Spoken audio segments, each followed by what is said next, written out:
What if saving a stranger's child cost you everything? Your job, your future, your daughter's only hope. Daniel Mercer made that choice in a heartbeat, never knowing the little girl choking in the park was the daughter of a billionaire CEO. One act of heroism, one ruthless rejection, one deleted email that could have changed everything. But fate has a way of finding the truth. Stay with me until the end of this story and comment what city you're watching from. I want to see how far this journey travels. The morning sun broke over Bridgewater with the kind of golden light that promised new beginnings, but Daniel Mercer barely noticed. His hands trembled as he adjusted his tie in the rearview mirror of his 15-year-old Honda Civic, the fabric worn thin from years of budget living and desperate hope. The tie had been his father's, one of the few things he'd kept after the funeral, and wearing it felt like carrying a piece of strength he didn't quite possess on his own. "You've got this, Dad." Clara's voice echoed in his memory from that morning, her small hand squeezing his before he left their cramped apartment. At 9 years old, his daughter had learned to be brave in ways no child should have to. The progressive muscular condition that weakened her legs had already stolen her ability to run, to dance, to simply be a carefree kid. But surgery could change that. Dr. Morrison had been clear about that. The procedure was experimental, expensive, and their only real shot at giving Clara back the childhood she deserved. And it all hinged on today. Daniel grabbed his worn leather portfolio from the passenger seat, the same one he'd carried through college, when life still felt full of promise. When his wife Sarah had been alive, and they'd planned futures that stretched bright and endless before them. The portfolio was scarred now, its corners frayed, much like Daniel himself after 3 years of single parenthood, 2 part-time jobs, and more rejection letters than he could count. But today was different. Today was Lexington Dynamics. The company's name alone carried weight in Bridgewater, hell, across the entire country. Evelyn Langford had built the tech giant from nothing, transforming a small software startup into a multinational powerhouse that rivaled Silicon Valley's finest. Getting an interview there, even for a mid-level project coordinator position, was like winning a lottery ticket. The salary would be triple what Daniel scraped together now. The health insurance would be comprehensive enough to cover Clara's surgery without drowning them in medical debt for the rest of their lives. Daniel stepped out of his car, straightening his jacket, the only suit he owned, pressed so many times the fabric had started to shine in places it shouldn't. The towering glass structure of Lexington Dynamics rose before him like a cathedral to modern success, all sleek lines and reflective surfaces that seemed to touch the clouds. He checked his watch, 8:47 a.m. His interview was at 9:00 with Victor Langston, VP of Operations. 13 minutes to get through security, find the right floor, and make the impression of a lifetime. He could do this. He had to do this. The portfolio felt heavier than usual as he started toward the building, each step a small prayer. Inside were copies of his resume, letters of recommendation from his previous employer before the company downsized, samples of project plans he'd worked on during his MBA, the degree he'd finished online while Clara slept, burning midnight oil in their kitchen because dreams didn't wait for convenient timing. Bridgewater Park lay between the parking lot and the Lexington building, a green oasis in the heart of the business district. On any other day, Daniel might have appreciated the carefully maintained flower beds, the families already gathering for Saturday morning playtime, the distant sound of children's laughter mixing with birdsong. But today, the park was just an obstacle between him and everything he'd been fighting for. He walked quickly, eyes fixed on the gleaming tower ahead. That's when he heard the scream. It wasn't the playful shriek of children at play. Daniel knew that sound well enough from the rare moments when Clara had energy to really laugh. This was pure terror, a woman's voice cracking with panic that turned every head in the park. "Someone help! Please, somebody!" Daniel's feet stopped moving before his brain fully processed the decision. His head turned toward the sound, and what he saw made his blood run cold. Near the playground, a little girl in a yellow dress was surrounded by a small crowd. But she wasn't playing. She was bent forward, hands clutching at her throat, her face transitioning from red to a terrifying shade of purple. A young woman in a nanny's uniform was holding her, shaking her, crying out in panicked foreign words that needed no translation. The universal language of terror was clear. This child was dying. Daniel's watch read 8:49. The Lexington building stood tall in his peripheral vision, its doors beckoning with the promise of everything he needed. 11 minutes. He could make it if he kept walking. This wasn't his responsibility. There were other people here. Surely someone else could. But his eyes met the little girl's for just a moment, and in that instant, he didn't see a stranger's child. He saw Clara. Clara, who'd choked on a piece of hot dog 2 years ago at a friend's birthday party, turning that same awful shade of blue while Daniel's heart had nearly exploded with fear. Clara, who depended on him for everything because there was no one else. Clara, whose surgery depended on him walking through those doors in 11 minutes and nailing an interview he'd been preparing for all week. The little girl's eyes were wide with primal fear, the kind of terror that transcends age and understanding, the knowledge that something is terribly, fatally wrong. Daniel's portfolio hit the ground. His legs were moving before the conscious decision fully formed, muscle memory and something deeper, something fundamental about who he was, overriding calculation and self-preservation. The distance to the playground couldn't have been more than 50 yards, but it felt like miles as Daniel pushed through the gathering crowd of concerned onlookers, all of them frozen in that terrible human paralysis that comes from not knowing what to do. "Sir, please, she can't breathe." The nanny was sobbing, the little girl limp in her arms. "I don't know what happened. She was eating an apple and then—" Daniel didn't need to hear more. He could see it in the child's glassy eyes, the way her lips had turned blue, the absence of coughing, complete airway obstruction. He'd taken a CPR and first aid course years ago when Clara was born, had renewed it religiously even when money was tight, because being a single parent meant being the only line of defense between his daughter and disaster. "Give her to me," Daniel said, his voice steady despite the adrenaline flooding his system. "Right now." The nanny hesitated for only a heartbeat before passing the girl over. Up close, Daniel could see she was maybe 6 or 7, with dark curls and a face that even in crisis was beautiful, cherished, loved. Someone's whole world was dying in his arms. No time for doubt. Daniel positioned the girl in front of him, wrapping his arms around her small torso from behind. He found the spot just above her navel, made a fist with one hand and grasped it with the other. The Heimlich maneuver. He'd practiced it on a dummy in a community center classroom lit by flickering fluorescent lights. Had never imagined he'd actually need to, "Please work," he whispered, more prayer than statement. He thrust inward and upward, hard enough to expel air but careful not to break ribs. Nothing. The girl's body was going slack, her struggles weakening. Panic tried to claw its way into Daniel's mind, but he shoved it down. Again, harder this time. Still nothing. Oh God, someone call 911!" A woman in the crowd was saying, her phone already out. But Daniel knew with the certainty of a parent who'd lived his worst nightmare once before, that an ambulance wouldn't arrive in time. It was now or never. Third thrust. He put everything into it, every ounce of desperate strength, feeling something give beneath his fist. And then, movement, a piece of apple, chunk of red skin still attached, expelled from the girl's mouth and flew onto the grass. The girl's body convulsed, drawing in air with a gasping, rattling breath that was the most beautiful sound Daniel had ever heard. She was crying now, coughing, alive. "Sophie!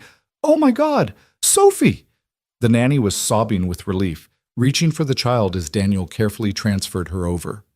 The little girl, Sophie, was breathing in great heaving gulps, tears streaming down her face, but breathing. Her color was returning, the terrible blue fading back to healthy pink. The crowd erupted in applause and relieved exclamations. Hands patted Daniel's shoulders, voices thanked him. Someone was asking if he was a doctor. Daniel barely heard any of it. His own hands were shaking now that the crisis had passed, adrenaline giving way to the crash that always followed. "Sir, you saved her life," the nanny was saying, her accent thick with emotion. Eastern European, Daniel thought distantly. "How can I thank you? Please, what is your name?" Daniel's eyes found his portfolio lying in the grass 20 yards away, paper spilling from its open mouth. He looked down at himself, grass stains on the knees of his only suit, dirt on his white shirt, tie askew. He looked like he'd been in a fight. His watch read 8:57. "I have to go," Daniel said, the words coming out strangled. 3 minutes. The Lexington building was at least a 5-minute sprint away. "I'm sorry, I have to—" He didn't finish the sentence. He was already running, scooping up his portfolio without stopping, papers trailing behind him like desperate wishes. He heard the nanny calling after him, heard Sophie's small voice asking about the nice man, but he couldn't stop. His legs pumped, his lungs burned, his dress shoes, meant for polished floors, not parkland sprints, threatened to slip with every step. The park exit seemed impossibly far. When he finally burst through onto the sidewalk, the Lexington building loomed before him, so close and yet impossibly distant. Daniel ran harder than he'd run since high school track, his portfolio clutched against his chest like a shield, or maybe a prayer. Through the glass doors, security desk. "Appointment Langston, 9th floor," Daniel gasped out, his chest heaving. The guard looked at him with the kind of suspicion reserved for disheveled men running into corporate headquarters. But something in Daniel's desperation must have registered because after checking his ID, the guard waved him through. The elevator ride felt eternal. Daniel tried to smooth his hair, straighten his tie, brush grass off his knees. It was hopeless. He looked like exactly what he was, someone who'd just performed emergency first aid in a public park. His watch mocked him, 9:03, 3 minutes late. The 9th floor opened to a reception area done in minimalist white and chrome, all clean lines and expensive art that probably cost more than Daniel's annual income.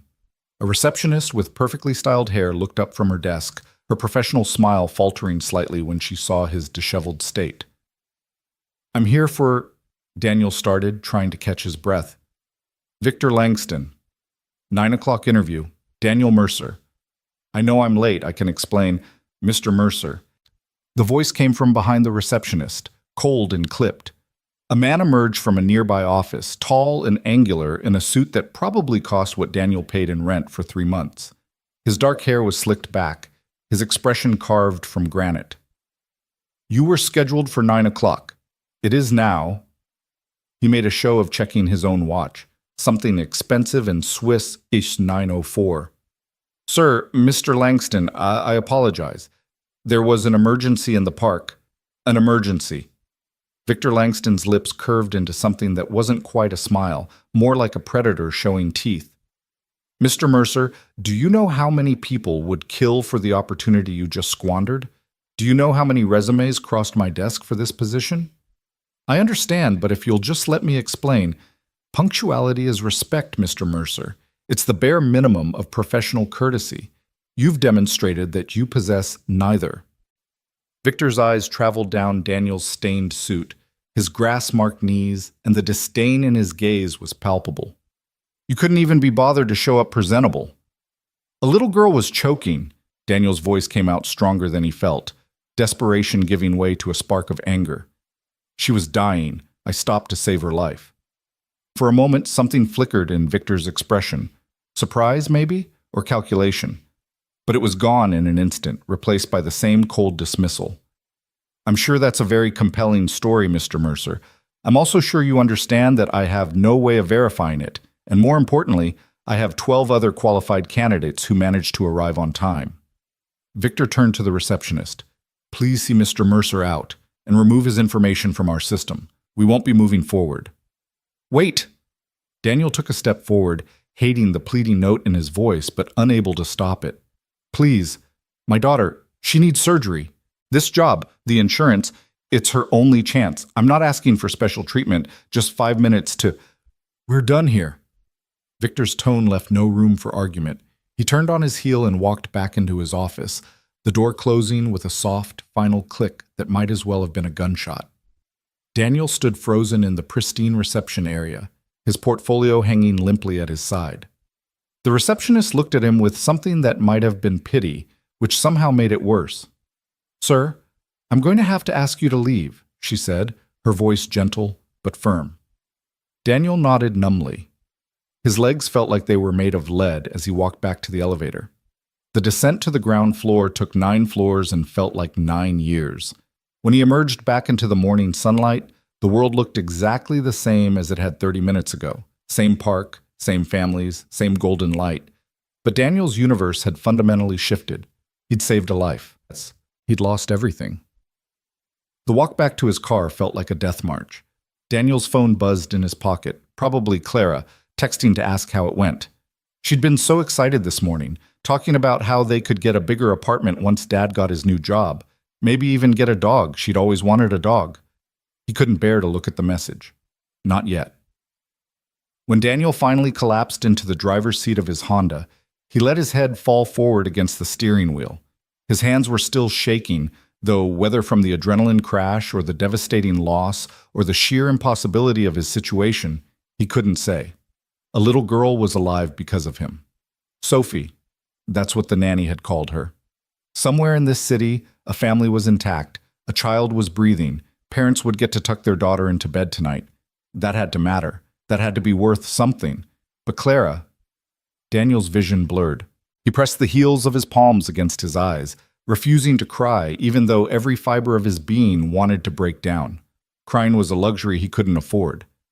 He needed to figure out his next move, needed to find another job, needed to... His phone buzzed again. This time, Daniel forced himself to look. Clara. Dad, how did it go? Did you wow them? 3 years ago, when Sarah's cancer had taken her with the kind of cruel speed that left no time for proper goodbyes, Daniel had made a promise at her graveside. He'd sworn that he would take care of their daughter, that Clara would never want for anything, that he would move heaven and earth to give her the life Sarah had wanted for her. He'd broken that promise today. Not by choice, not by negligence, but broken nonetheless. Daniel's fingers hovered over the phone keyboard. What could he possibly say? Sorry, sweetheart. I chose a stranger's kid over your future? It was true, and yet it was unbearable. Finally, he typed, Didn't get it, but I love you. See you soon. The response came almost immediately. It's okay, Dad. You're still my hero. If she only knew. If Clara knew that her hero had just traded away her one real shot at walking normally, all for a child whose name he barely knew, would she still think he was heroic? Or would she see him the way Victor Langston had, as someone who couldn't handle his priorities, who let emotion override reason? Daniel started the car, but he didn't pull out of the parking space. Couldn't. Not yet. He just sat there, engine idling, staring at the Lexington Dynamics building through his dirty windshield. Up there, in that chrome and glass tower, people were making million-dollar decisions, changing the world, living lives of purpose and meaning. Down here, he was just a single dad who'd done the right thing and lost everything. The morning sun continued to climb, indifferent to human drama. Families packed up their picnic blankets in Bridgewater Park. In the Lexington building, Victor Langston was probably already interviewing his next candidate, someone punctual and pristine who would never dream of stopping for emergencies. And somewhere in that building, though Daniel didn't know it yet, security footage was recording everything. The park, the choking, the desperate sprint, the dismissal. Evidence waiting to be discovered. But Daniel knew none of this. All he knew was the hollow ache in his chest and the impossible question that every parent eventually faces. When you can't save everyone, how do you choose? And having chosen, how do you live with what it cost? He pulled out of the parking lot slowly, heading back to the apartment where his daughter waited, where medical bills piled up on the kitchen counter, where hope had become something measured in millimeters of possibility rather than miles. Behind him, in Bridgewater Park, a little girl named Sophie was being loaded into a private car, her nanny clutching her close and murmuring prayers of gratitude. The grass stain on Sophie's yellow dress would come out in the wash. The apple that had nearly killed her lay forgotten beneath a park bench, and the man who'd saved her life drove away, not knowing that in saving one child, he'd set in motion events that would change not just his life, but the lives of everyone connected to the little girl in yellow. Fate, as it turned out, was just getting started. The afternoon light filtered through the Venetian blinds of Daniel's apartment, casting prison bar shadows across the worn carpet. He sat at the kitchen table, staring at his laptop screen without really seeing it, job search websites blurring together into a meaningless jumble of requirements he couldn't meet, and positions he was overqualified for but desperate enough to consider. Behind him, Clara was doing homework at the coffee table, her leg braces propped against the couch, a constant reminder of everything he'd failed to secure for her. Dad? Clara's voice cut through his spiraling thoughts. You've been staring at that same page for like 20 minutes. Daniel blinked, forcing himself to focus. His daughter was watching him with those perceptive eyes that seemed far too wise for 9 years old, the eyes that had learned to read his moods and worries because there was no other adult to shield her from the reality of their situation. Just job hunting, sweetheart. Lots of options out there. The lie tasted bitter, but what was he supposed to say? Actually, I threw away our best chance this morning for a stranger, and now I'm trying to figure out how we're going to survive. It's okay if you're sad about the Lexington thing. Clara tucked a strand of brown hair behind her ear, a gesture so like her mother that Daniel's chest ached. Mr. Peterson says sometimes the best things happen when we don't get what we think we want. Mr. Peterson was Clara's physical therapist, a kind man in his 60s who worked with her twice a week on the exercises that kept her mobile. He had a gift for turning hardship into wisdom, for making Clara feel strong instead of broken. Daniel wished he had that talent. Mr. Peterson is a smart guy, Daniel said, closing the laptop before Clara could see the rejection email he just received from another company, his third this week, not counting this morning's disaster. How's the homework coming? Done. It's Friday, remember? Mrs. Chen doesn't believe in weekend homework. Clara grinned, then her expression turned mischievous. Which means we could order pizza tonight. We haven't had Tony's in forever. Forever, in Clara's timeline, was about 6 weeks. The last time Daniel had felt flush enough to splurge on anything beyond rice, beans, and whatever vegetables were on sale. Tony's pizza was a luxury, $15 they didn't have, but looking at his daughter's hopeful face, Daniel felt something crack inside him. You know what? Pizza sounds perfect. Clara's squeal of delight almost made the financial irresponsibility worth it. Almost. But as Daniel called in the order and quoted his credit card number, he tried not to think about the bill that would come due, or the fact that every dollar spent on pizza was a dollar not going toward medical debt, rent, or the rapidly dwindling college fund he'd promised Sarah he'd maintain. While they waited for delivery, Clara convinced him to play cards, and for a brief window of time, Daniel let himself exist in this moment. His daughter's laughter, the comfortable, shabby familiarity of their small apartment, the simple joy of Go Fish. These were the moments Sarah used to call the real wealth, back when they'd been young and in love and thought poverty was romantic as long as they had each other. But Sarah wasn't here to see how unromantic it had become. She wasn't here to help carry the weight of impossible decisions and mounting bills. She wasn't here to tell Daniel whether he'd done the right thing that morning, whether saving a stranger's child while sacrificing their own daughter's future was heroism or selfishness masquerading as virtue. The pizza arrived, and they ate it on the couch watching Clara's favorite nature documentary, something about dolphins that she'd seen a dozen times but never tired of. Daniel barely tasted his slices. His mind kept circling back to that moment in the park, playing it over and over like a film reel he couldn't stop. What if he'd kept walking? What if he'd let someone else be the hero? Would it make him a monster to admit that part of him, a small, desperate part, wished he had? His phone buzzed, a text from Marcus, his best friend since college and one of the few people who knew exactly how dire Daniel's situation had become. Marcus: heard about Lexington. I'm sorry, man. You okay? Daniel had texted him the basics earlier, needing to tell someone about the catastrophic morning. Marcus worked in HR for a mid-sized firm across town, nothing as prestigious as Lexington Dynamics, but stable, decent.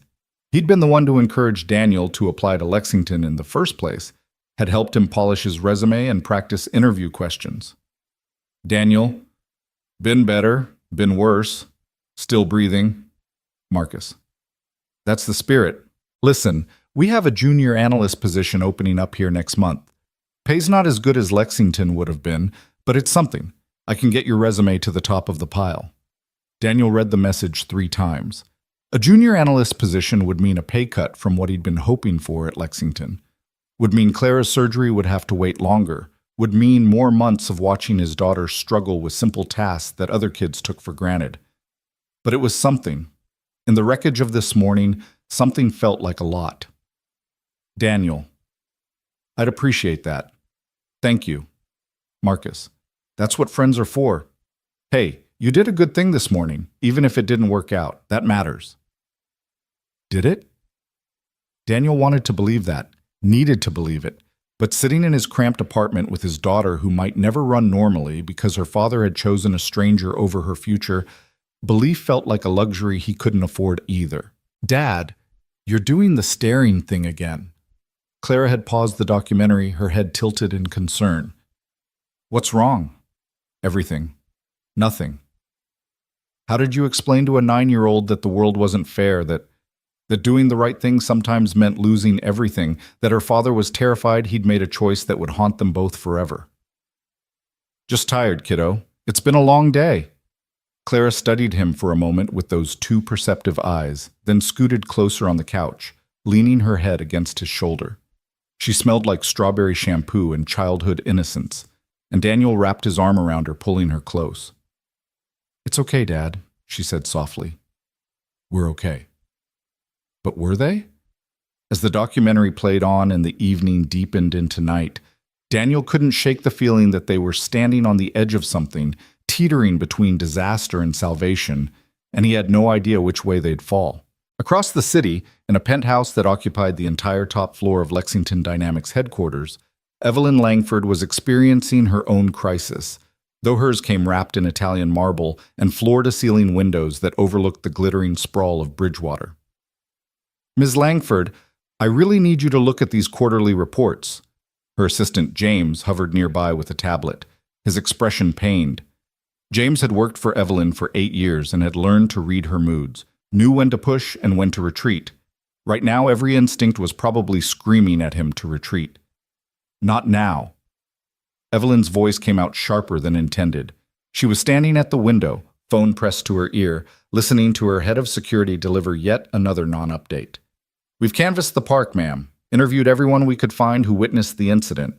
The description is consistent. Mid-30s, dark hair, wearing a gray suit. But nobody got a name. He disappeared before the paramedics arrived." "He didn't disappear, Marcus. He ran. Find out why." Evelyn's reflection in the window glass looked like a stranger. Perfectly styled hair, designer suit, the kind of polished perfection that appeared on magazine covers and business profiles. But her eyes were wild with something that transcended her carefully maintained image. Fear. Pure maternal fear. "Yes, ma'am. We're checking security footage from surrounding buildings, running facial recognition against. I don't care what it costs. I don't care if you have to knock on every door in this city. Find him." She ended the call and immediately dialed another number. It was picked up on the first ring. "Mrs. Langford?" The nanny's voice was still shaky, hours after the incident. "Sophie is sleeping. The doctor said she will be fine, no damage to her throat."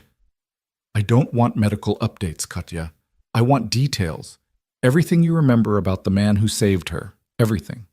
"I told the security man already. Tell me again." So Katya did, and Evelyn listened to every word like it was scripture. The man's steady hands, his calm voice, despite visible panic. The way he dropped everything, literally dropped his leather portfolio, to run to Sophie's aid. The grass stains on his knees, the desperate apology before he'd sprinted away as if the very devil was chasing him. "He said he had to go," Katya recalled, "like he was late for something very important. His eyes, Mrs. Langford, they were so kind but so frightened? Not of helping Sophie, but of something else." After the call ended, Evelyn stood alone in her penthouse, surrounded by the trappings of success that suddenly felt hollow. The modern art on the walls, pieces worth more than most people earned in a lifetime. The furniture, custom designed by some European architect whose name carried weight in circles Evelyn moved through. The awards and accolades displayed with calculated modesty on floating shelves. None of it mattered. Sophie mattered. Sophie, who'd nearly died on a sunny Saturday morning because Evelyn had been too busy working to take her to the park herself, had pawned her daughter off on the nanny for the 100th time this month. Sophie, who'd been saved by a stranger who'd vanished before Evelyn could even learn his name.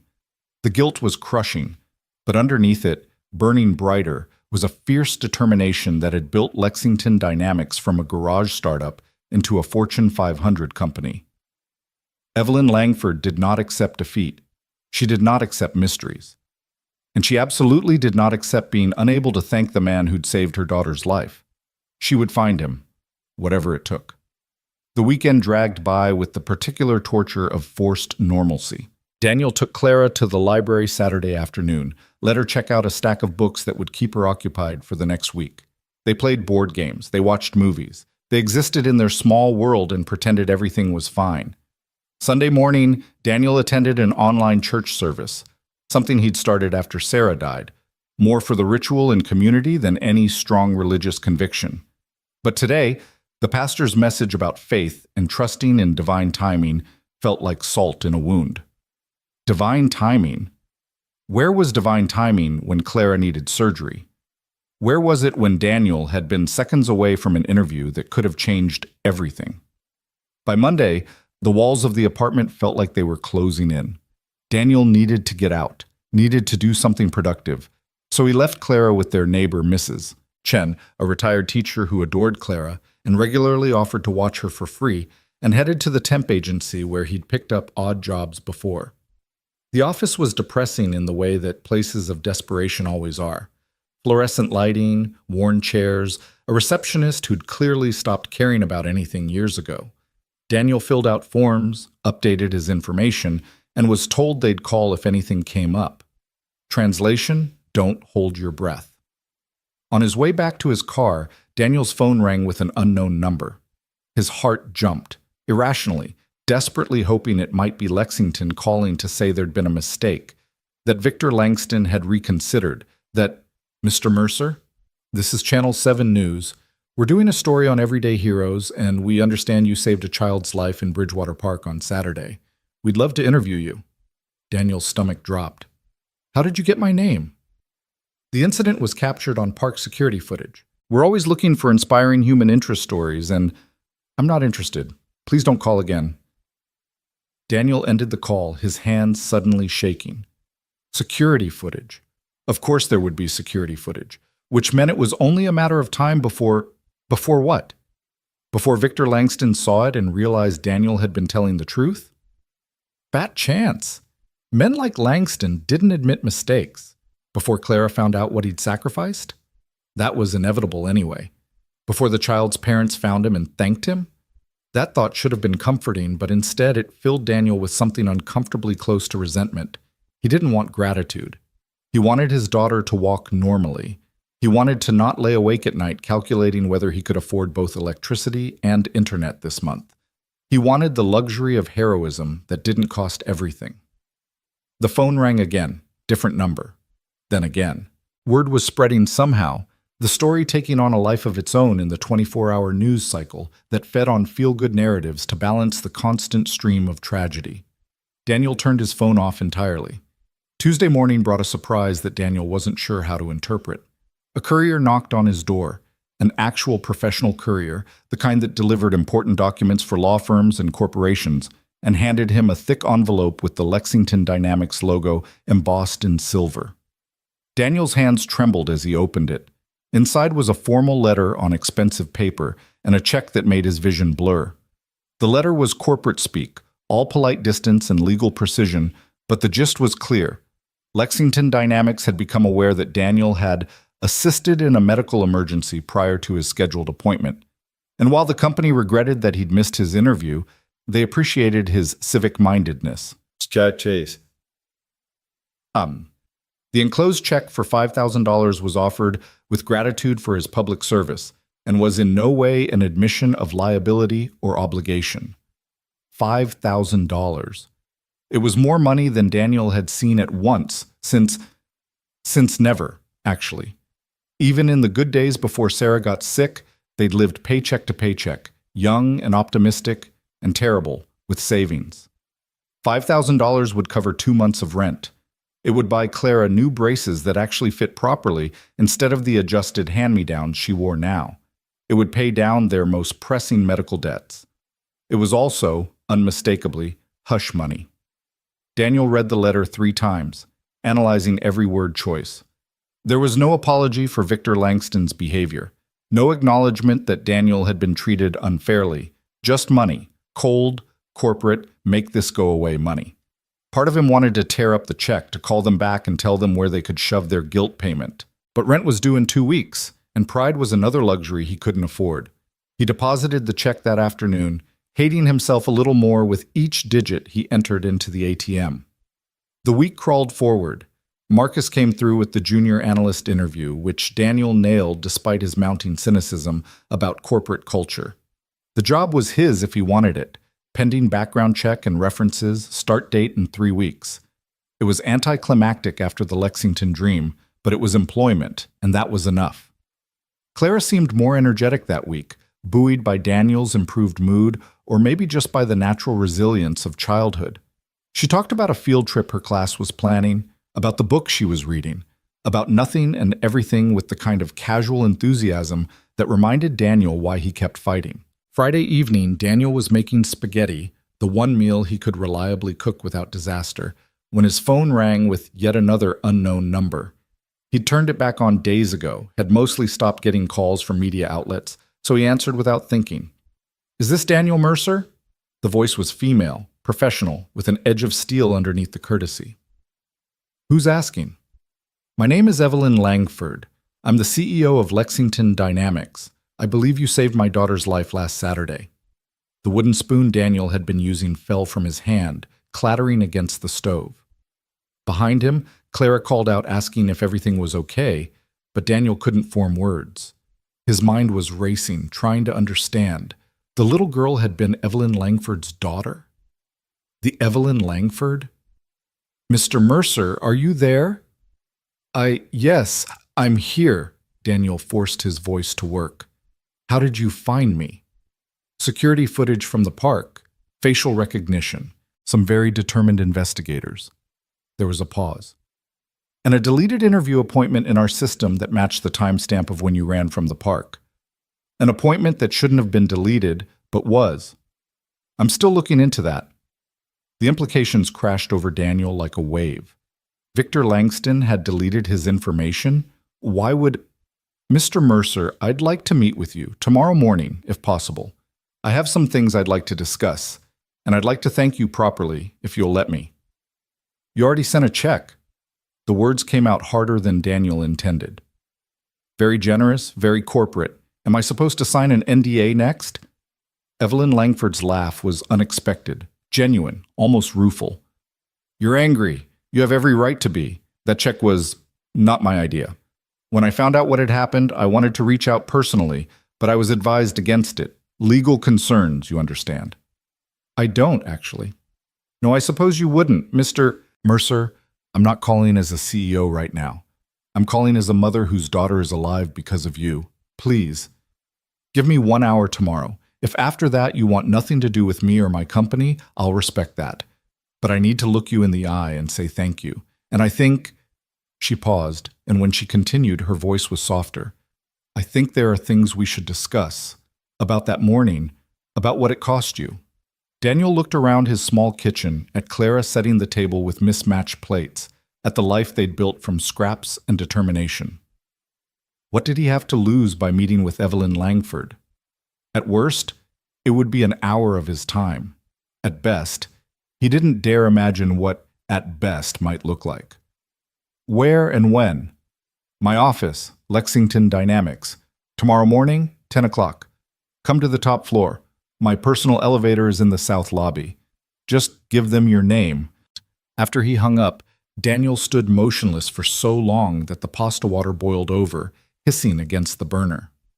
Clara materialized at his elbow, concerned, and he snapped back to reality, turning down the heat and wiping up the mess.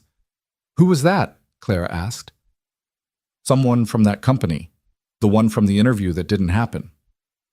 "Are they going to give you another chance?" Daniel looked at his daughter, at the hope shining in her eyes, and couldn't bring himself to speculate. He'd learned too much about hope lately, how heavy it could be, how much it hurt when it died. "I don't know, sweetheart. I honestly don't know." That night, after Clara was asleep, Daniel stood at his bedroom window looking out over Bridgewater's modest skyline. Somewhere out there, in a tower that dwarfed everything around it, Evelyn Langford was probably still working. People didn't build empires by keeping regular hours. Somewhere in her penthouse or mansion or wherever, billionaires kept their children. Sophie was sleeping, breathing easily, alive. Daniel had saved her. That was real. That was undeniable. And now her mother wanted to meet him. He tried not to hope. Hope was dangerous. Hope was what made mornings like last Saturday possible. The belief that things could get better, that one opportunity could change everything, that the universe rewarded good people with good outcomes. But despite himself, despite everything, Daniel felt it anyway. That terrible, fragile thing with feathers, taking flight in his chest even as he tried to cage it. Tomorrow he would meet Evelyn Langford. Tomorrow he would find out what things to discuss meant. Tomorrow, something would happen, good or bad, disaster or deliverance. He couldn't guess. Tonight, he would sleep the fitful sleep of a man standing at a crossroads, unable to see what lay down either path. The alarm clock on his nightstand blinked 11:47 p.m., then 11:48, measuring out time in glowing red numbers that felt like a countdown to something Daniel couldn't name. He climbed into bed, pulled the worn covers up to his chin, and closed his eyes against a future that refused to come into focus. In the darkness, he thought about choices and consequences, about little girls in yellow dresses and leather portfolios dropped in grass, about the incalculable cost of doing the right thing and the impossible weight of wondering if you'd made the wrong choice anyway. And then, because even men carrying impossible burdens eventually succumb to exhaustion, Daniel Mercer slept. Morning came too quickly and not quickly enough, the way momentous days always do. Daniel woke at 6, 2 hours before his alarm, his mind already racing through scenarios and possibilities he couldn't control. He lay in bed listening to the sounds of the apartment building coming to life around him. Mrs. Chen's television murmuring through the thin walls, someone's shower running in the unit above, the distant wail of a siren cutting through the early morning quiet of Bridgewater. By 7, he'd showered twice, trying to wash away the anxiety that clung to his skin like humidity. He stood in front of his closet staring at the same gray suit he'd worn last Saturday, now cleaned and pressed, the grass stains miraculously removed by the Korean dry cleaner 2 blocks over, who'd clucked her tongue sympathetically when he'd explained what happened.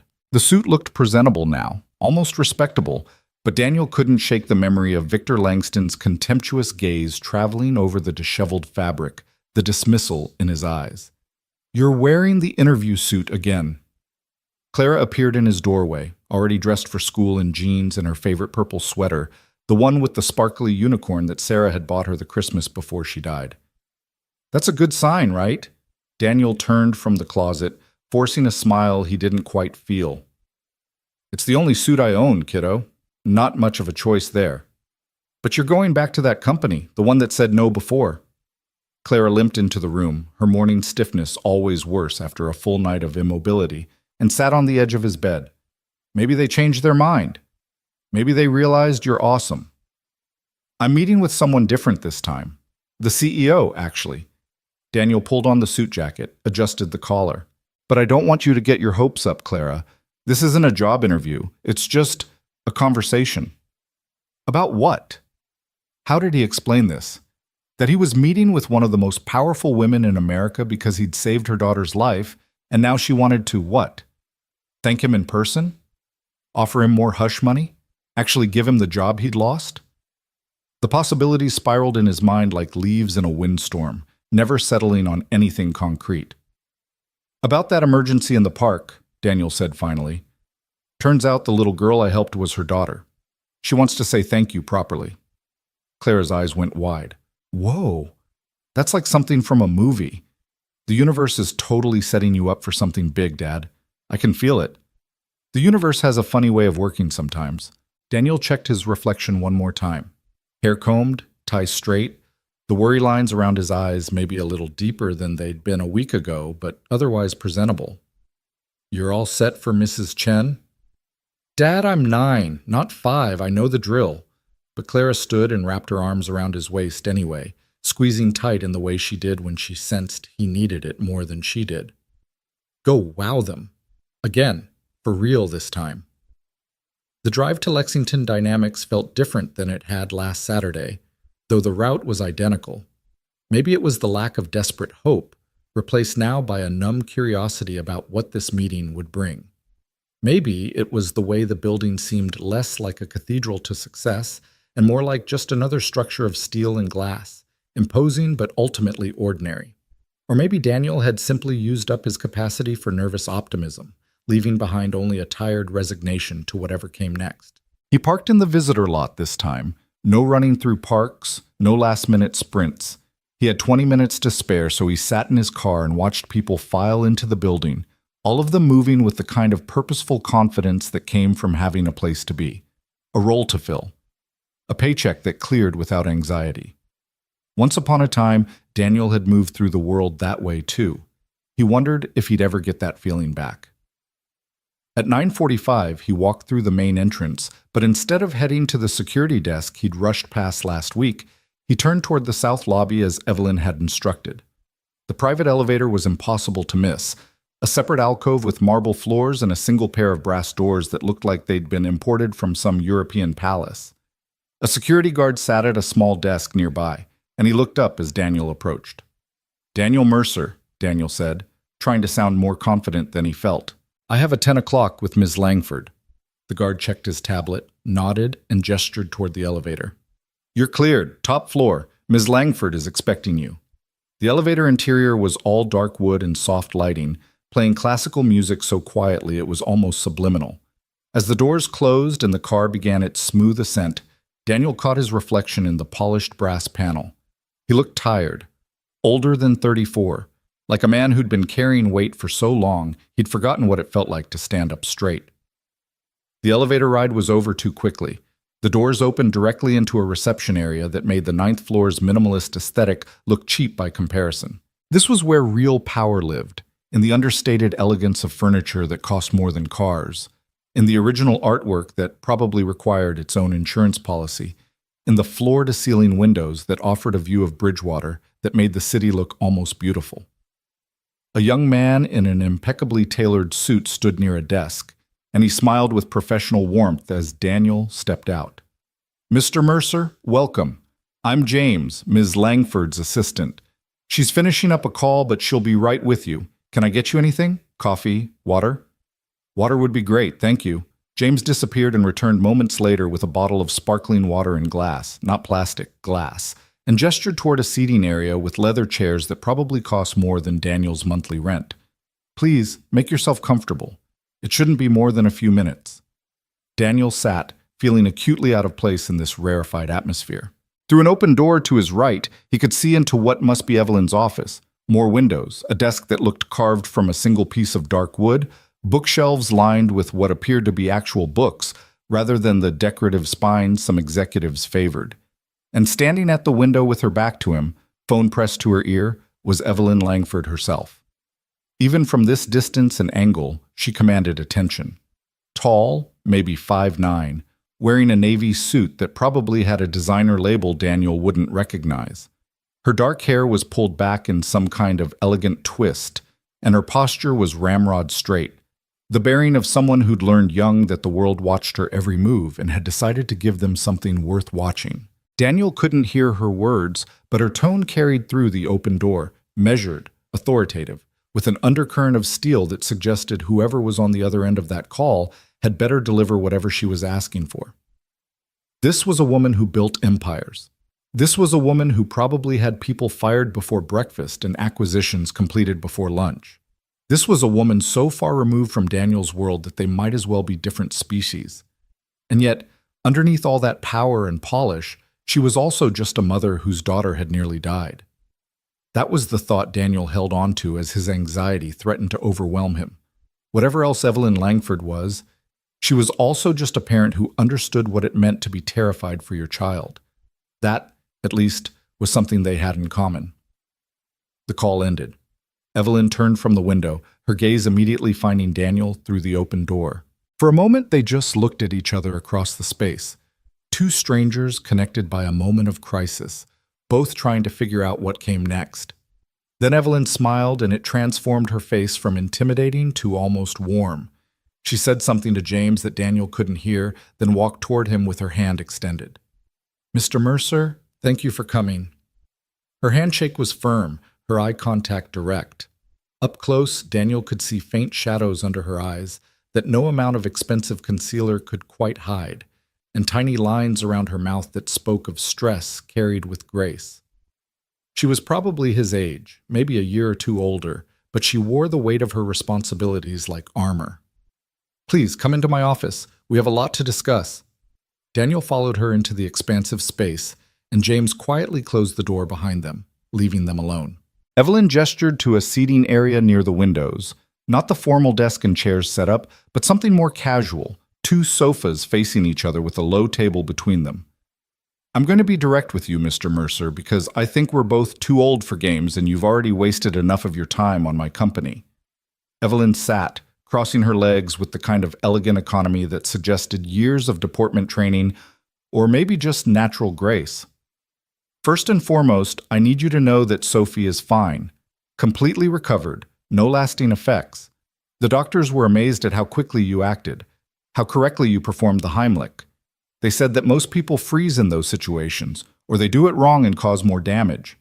You saved her life, and you did it perfectly. Daniel's throat tightened. I'm glad she's okay. I've been wondering. I'm sure you've been wondering about a lot of things. Evelyn's expression shifted, something harder entering her eyes. Like why you were treated so abominably by my VP of operations when you arrived late to an interview because you were saving a child's life. Like why your information was deleted from our system. Like why you received a check that felt more like a payoff than gratitude. The thought had crossed my mind, Daniel admitted. Victor Langston no longer works for this company. Evelyn's voice was ice. I terminated him Wednesday morning after I discovered what he'd done. Not just to you, but the pattern of behavior that incident revealed. Deleting your interview record was an attempt to cover his tracks, to prevent anyone from questioning why he'd rejected a candidate so harshly. It turns out he'd been doing similar things for months, dismissing qualified candidates for petty reasons, abusing his authority, creating a toxic environment in his department.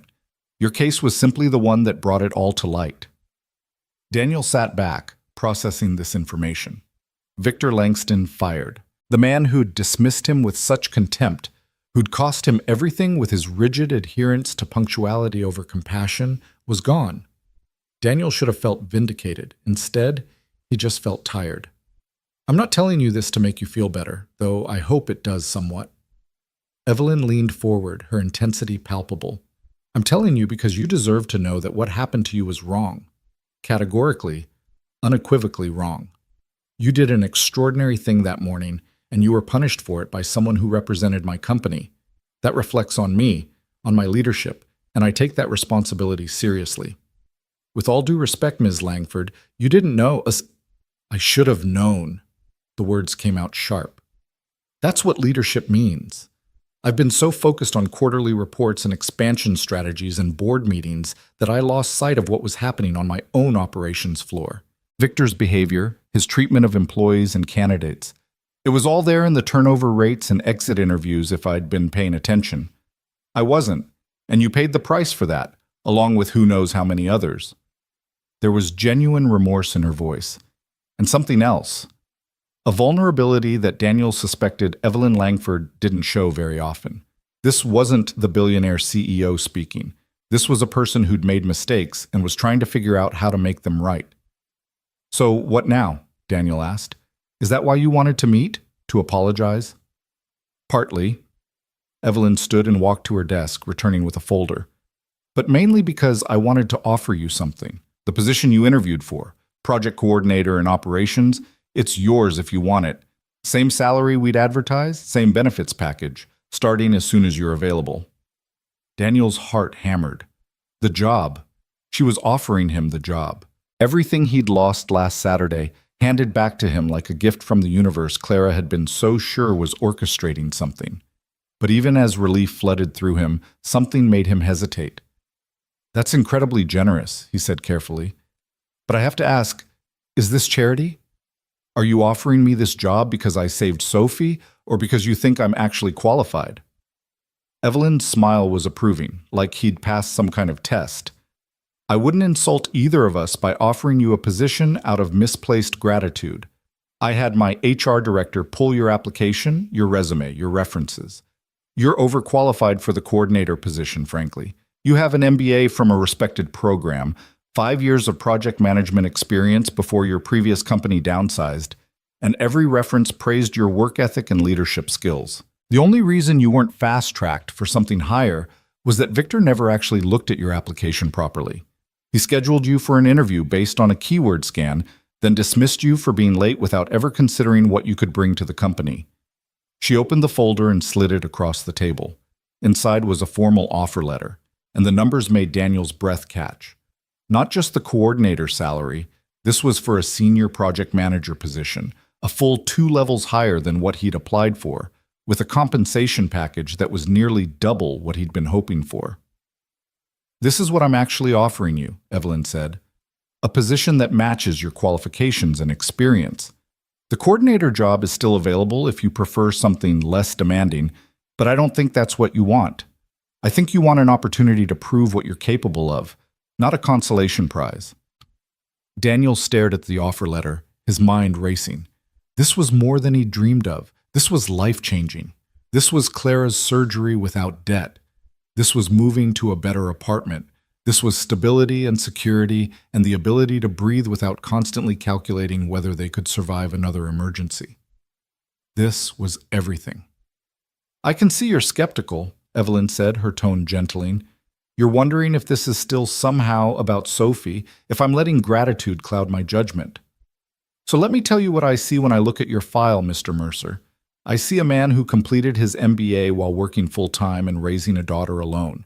I see someone who maintained a 3.8 GPA while dealing with medical bills and grief, and probably more stress than most people experience in a lifetime. I see someone who's been working 2 part-time jobs to make ends meet, but still finds time to keep up with industry trends and maintain his professional certifications. That's not someone who needs charity. That's someone any company would be lucky to have." Her words hit harder than they should have, and Daniel felt his eyes burning.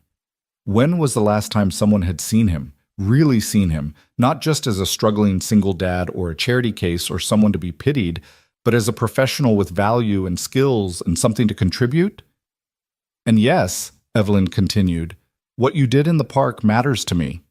Not because it makes you special, though it does, but because it reveals character.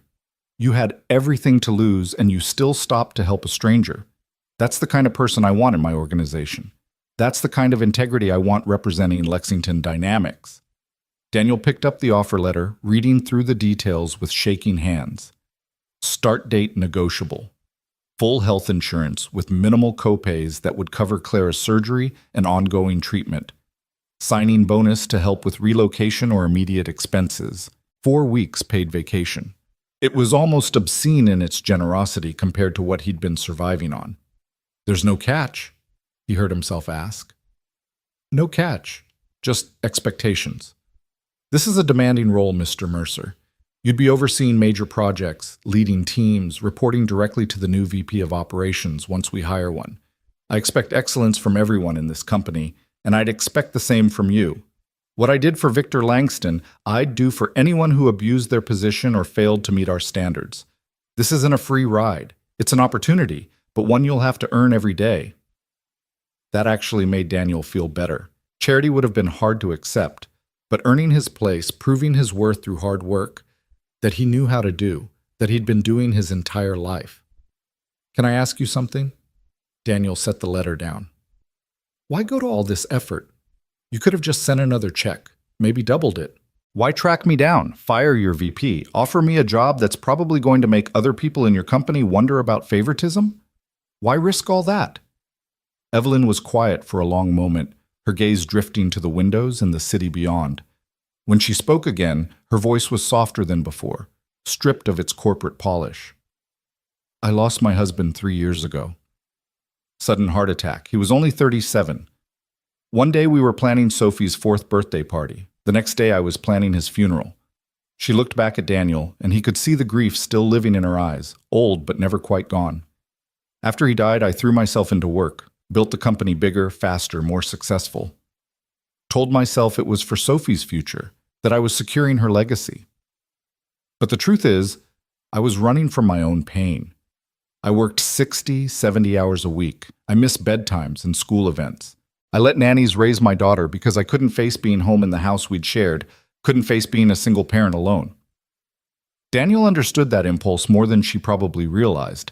The temptation to lose yourself in work, in busyness, in anything that let you avoid the gaping hole where your partner used to be. Last Saturday, I was in a board meeting that absolutely could have waited until Monday, Evelyn continued. Sophie asked me to take her to the park, and I said no. I sent her with Katya instead because I had important work to do, and then I almost lost her because I wasn't there, because I prioritized a spreadsheet over my daughter's actual presence in my life. Her voice cracked, just slightly, before she steadied it, in my life.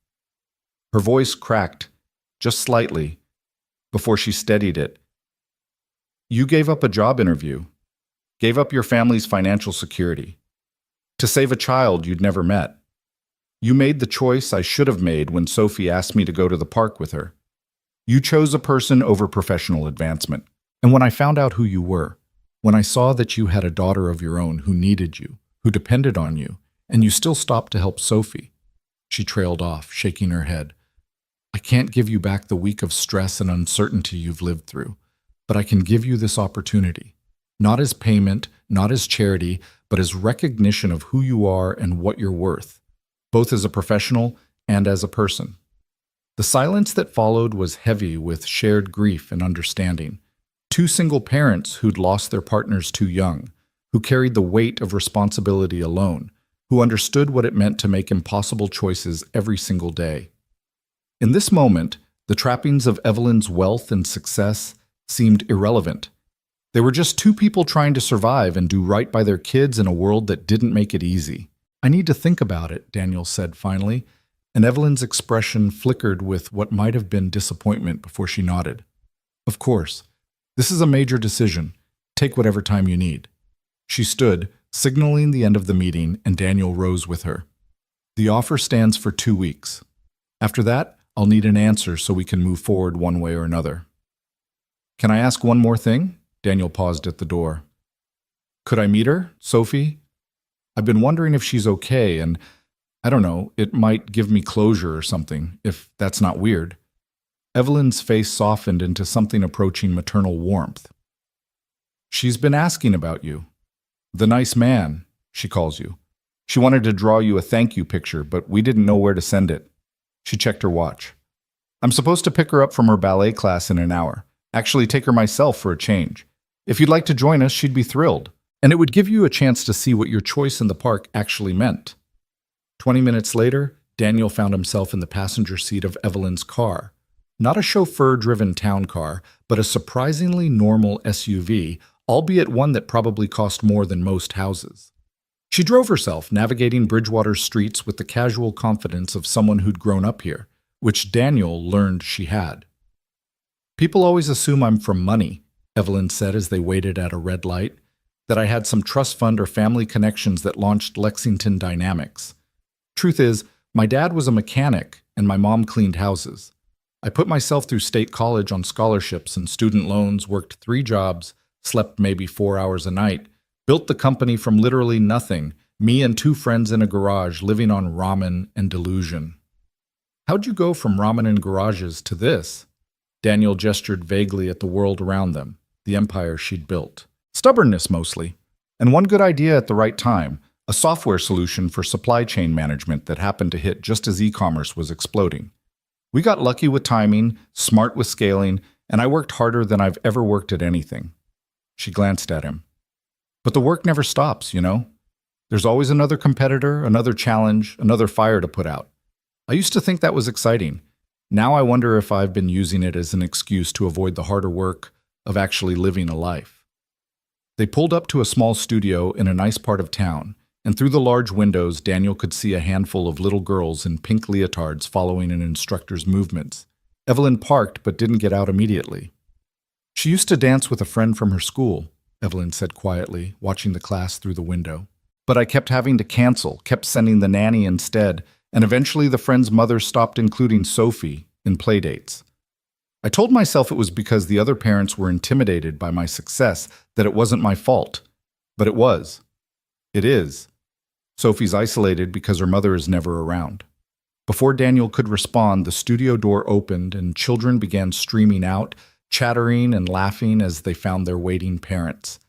And then Daniel saw her, the little girl from the park, dark curls now pulled into a ballet bun, her face bright with exertion and joy. She spotted Evelyn's car, and her face lit up even more. And she started running toward them before stopping suddenly, her eyes going wide. Sophie had recognized Daniel through the windshield. Evelyn got out first, and Sophie crashed into her with the force of 7-year-old enthusiasm, wrapping her arms around her mother's waist. But her eyes stayed fixed on Daniel as he climbed out of the passenger side, uncertain and suddenly awkward under the weight of her stare. "Mama," Sophie whispered, loud enough for Daniel to hear. "Is that the nice man? The one who helped me?" "Yes, baby. This is Mr. Mercer. He came to visit with us, if that's okay with you." Sophie released her mother and walked toward Daniel with the kind of fearless curiosity that only children possessed. She stopped directly in front of him, tilting her head back to look up at his face, studying him with serious eyes. "Thank you for saving me," she said with the formal politeness of a child who'd been coached on what to say. But then her formality cracked, and she was just a little girl again, words tumbling out. "I was really scared, and I couldn't breathe, and everything was getting dark, but then you were there, and you helped me, and then you were gone. And I wanted to say thank you, but you ran away, and Mama said we'd find you, and we did." She paused for breath. "Why did you run away?" Daniel knelt down to her level, his throat tight. "I had somewhere I needed to be. Something really important. But you know what? Helping you was more important than anything else that day. Mama says you have a little girl too. Is she my age?" "She's 9. Her name is Clara." "Does she like dancing?" "I love dancing and drawing and horses, but I've only seen them at the farm, not up close. And—" Sophie paused, something thoughtful crossing her young face. "Mama says I have to be more careful when I eat, that I have to take smaller bites. I told her it wasn't my fault I choked, that it was an accident, but she said from now on we have to be more careful. Both of us." The way she said "both of us" made Daniel look up at Evelyn, who was watching her daughter with an expression of such fierce love and regret that it was almost painful to witness. "Your mama's right," Daniel said gently. "Accidents happen, but we can be careful. And I'm very, very glad you're okay." Sophie smiled, and then without warning, she threw her arms around Daniel's neck, hugging him with the unselfconscious affection of childhood. Over her shoulder, Daniel saw Evelyn press a hand to her mouth, her eyes shining. When Sophie released him and skipped back to her mother, chattering about what they should have for lunch, Daniel stood slowly, his heart doing something complicated in his chest. This was what he'd saved. Not an abstract concept or a news story or a line item on some cosmic ledger of good deeds. This actual child, with her enthusiasm and innocence and whole life ahead of her. This little girl who looked at her mother with such uncomplicated love, who talked about horses and drawing and taking smaller bites of apples. This was what his choice had meant. They went to lunch at Sophie's favorite restaurant, a family-friendly place with crayons at every table and a menu featuring dinosaur-shaped chicken nuggets. It was so jarring to see Evelyn Langford, Billionaire CEO, sitting in a vinyl booth discussing the merits of various dipping sauces with her daughter that Daniel almost laughed. But there was something beautiful about it too, something real in the way Evelyn listened to Sophie's rambling stories about ballet class and her best friend Emma and the book they were reading at school. This was the person underneath the corporate armor, just a mom trying to connect with her kid, trying to be present, trying to make up for lost time. Over chocolate milkshakes, Sophie's request, which Evelyn indulged without hesitation, Daniel found himself telling them about Clara. About her condition, about her strength and humor, and the way she never complained even when he knew she was hurting. Sophie listened with the rapt attention of a child hearing about another child, asking questions that were sometimes profound and sometimes wonderfully silly. "Will the surgery make her all better?" Sophie asked, stealing one of her mother's French fries. "It should help a lot. She'll be able to walk better, maybe even run. It won't fix everything, but it'll make things easier for her. When I was scared in the park, when I couldn't breathe, I wished really hard for someone to help me," Sophie said, her voice dropping to the serious tone children used when sharing important truths. "And then you came.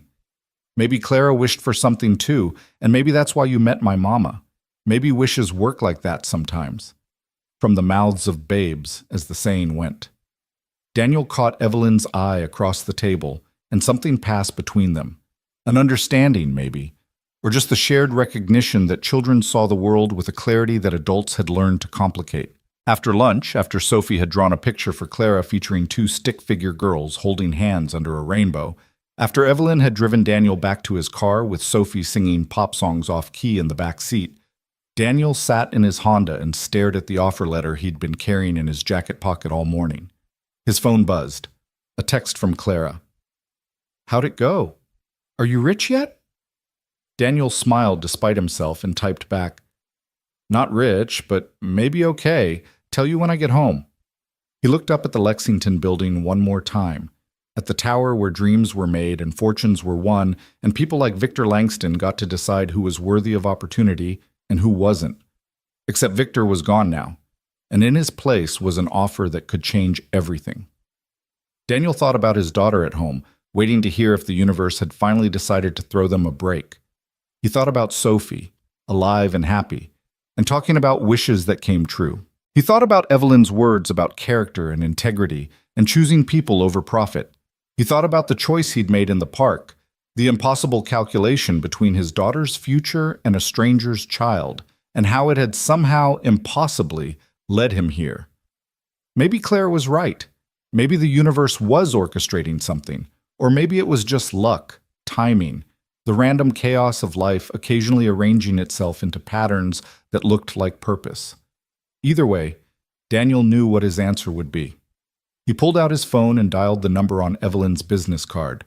She answered on the first ring. "Mr. Mercer?" "I'll take the job," Daniel said. "The senior project manager position, if the offer's still open." "It's open." He could hear the smile in her voice. "When can you start?" "I need to give notice at my current job now since I just got hired somewhere else this week." 2 weeks? 2 weeks works perfectly. James will send over the paperwork tonight. Welcome to Lexington Dynamics, Daniel. Officially, this time. After the call ended, Daniel sat in his car for a long time, letting the reality of what had just happened wash over him. He had a job. A real job with benefits and security and a salary that would let him sleep at night without calculating whether they could afford both electricity and food.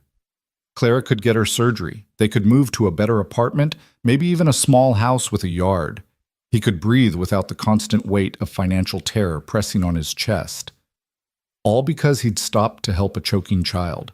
All because he'd made an impossible choice, and somehow, miraculously, it had led him here. Daniel started his car and pointed it toward home, toward Clara, toward a future that suddenly felt possible instead of like something he had to fight for every single day. The afternoon sun broke through the clouds as he drove, painting Bridgewater in golden light that made even the worn parts of town look almost hopeful. And for the first time in 3 years since Sarah's death had shattered their world and left him scrambling to pick up the pieces alone, Daniel Mercer let himself believe that maybe, just maybe, things were going to be okay. Clara was sitting on the front steps of their apartment building when Daniel pulled into the parking lot, her leg braces glinting in the afternoon sun. Her phone clutched in both hands like she'd been refreshing the same screen for hours. The moment she spotted his car, she was up, moving as fast as her condition allowed, her face a mixture of hope and anxiety that broke Daniel's heart even as it filled it. "Well?" she called out before he'd even closed the car door. "Dad, come on, you're killing me here." Daniel walked toward her slowly, letting the suspense build just a moment longer, unable to suppress the smile that had been threatening to break free since he'd left Lexington Dynamics. When he reached the steps, he scooped Clara up into his arms, despite her protests that she was too old for this, spinning her once before setting her back down. "I got the job, Clara Bear. A better job than the one I interviewed for. We're going to be okay." The sound that came out of his daughter was somewhere between a squeal and a sob, and then she was hugging him so hard he could barely breathe, her thin arms wrapped around his waist with surprising strength. "I knew it! I told you the universe was setting something up. Dad, this is amazing. Does this mean—" She pulled back, her eyes wide and hopeful in a way that made Daniel's throat tight. "Does this mean I can get the surgery?" "It means you can get the surgery. Dr. Morrison, the whole thing. The job comes with health insurance that'll cover almost everything." Clara burst into tears, the happy kind, the relief kind. The kind that came from a 9-year-old who'd been carrying the weight of her own medical bills like stones in her pockets for longer than any child should have to. Daniel held her while she cried, right there on the steps of their run-down apartment building, not caring who saw them or what they thought. This moment was theirs, earned through years of struggle and one impossible choice that had somehow, miraculously, led them here. Mrs. Chen appeared in the doorway, drawn by the commotion, her weathered face creasing into a smile when she saw them. "Good news, I take it." "The best news," Daniel confirmed, and Mrs. Chen clasped her hands together in that way she did when she was pleased, muttering something in Mandarin that he didn't understand but that sounded like a blessing. That evening felt like a celebration even though they couldn't afford to do anything fancy. Daniel ordered Chinese takeout, the good place, not the cheap one, and they ate it straight from the containers while Clara talked a mile a minute about everything this job would mean. A bigger apartment with her own room. New clothes that actually fit instead of hand-me-downs from the church donation box. Maybe even that art class she'd been wanting to take at the community center, but that cost $40 a month they'd never been able to spare. "And you'll be happy again," Clara said suddenly, her chopsticks pausing halfway to her mouth. "You haven't been happy in a really long time, Dad. Not since Mom." The observation was so acute, so painfully accurate, that Daniel had to look away for a moment. Kids saw everything he'd learned. You could hide your tears and force your smiles and pretend everything was fine, but they knew. They always knew. "I'm going to try to be," he said honestly. "This job, it's a chance to stop just surviving and start actually living again. For both of us." That night, after Clara had finally gone to bed still buzzing with excitement, Daniel sat at the kitchen table with the employment contract James had emailed over, reading through every clause and provision with the kind of careful attention he'd learned to apply to anything that seemed too good to be true. But there were no hidden catches, no fine print that would snatch this opportunity away. It was real. The salary, the benefits, the start date 2 weeks away. All of it was real. His phone buzzed with a text from Marcus. "Heard you're not taking our junior analyst position. Can't say I'm surprised. Bigger fish to fry?" Daniel smiled and typed back. "Something like that. Thanks for believing in me when nobody else did." "That's what friends do. Drink soon to celebrate?" "Definitely. I'm buying." The response came quickly. "Damn right you are, Mr. Senior Project Manager." The next 2 weeks passed in a blur of logistics and preparation. Daniel gave notice at his warehouse job, where his supervisor seemed genuinely happy for him, even as he complained about losing a reliable worker. He bought 2 new suits, not expensive ones, but decent ones that fit properly, and didn't carry memories of grass stains and rejection. He got a haircut at a real barber shop instead of the discount chain he usually frequented. He started reading up on Lexington Dynamics' current projects, studying their portfolio and client list, preparing himself to walk into that building not as a desperate job seeker, but as a professional who belonged there. Clara's energy seemed boundless during those weeks, fueled by hope and the tangible promise of change. They spent an afternoon touring apartments in better neighborhoods, places with working appliances and windows that actually sealed properly, and playgrounds where kids played without the constant background tension of poverty. They didn't sign a lease yet.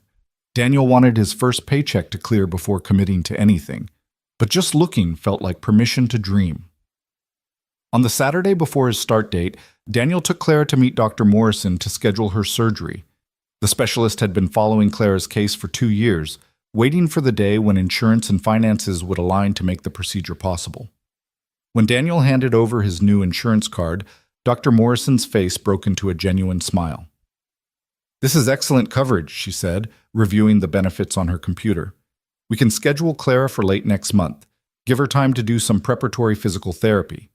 The recovery will be challenging, but if all goes well, she should see significant improvement in her mobility within 6 months. Clara gripped Daniel's hand so hard his fingers went numb, but her smile was incandescent. "I'll be able to run?" "You'll be able to run," Dr.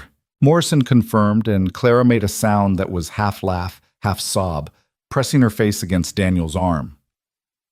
In the parking lot afterward, Clara was uncharacteristically quiet, staring out the window at the city passing by. Daniel was about to ask if she was okay when she spoke, her voice small and thoughtful. Dad? That little girl you saved in the park.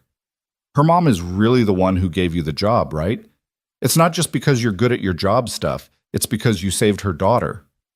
Daniel had been wondering when this conversation would come. Clara was too smart not to have connected the dots, too perceptive not to understand the unlikely chain of events that had led them here. Both things are true, he said carefully, navigating through traffic while trying to figure out how to explain complex adult realities to a 9-year-old.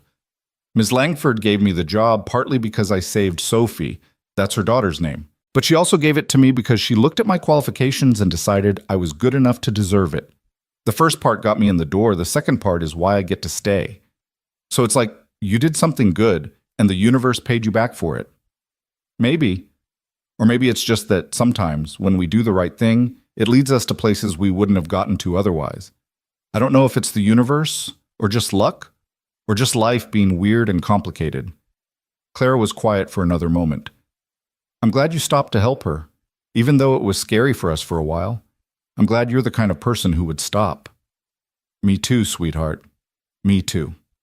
Monday morning arrived with the particular anxiety that comes with first days, the fear of not measuring up, of being exposed as an imposter, of discovering that the opportunity you've been given was a mistake. Daniel dressed carefully in one of his new suits, checked his appearance 3 times, and still felt like he was playing dress-up as a successful professional rather than actually being one.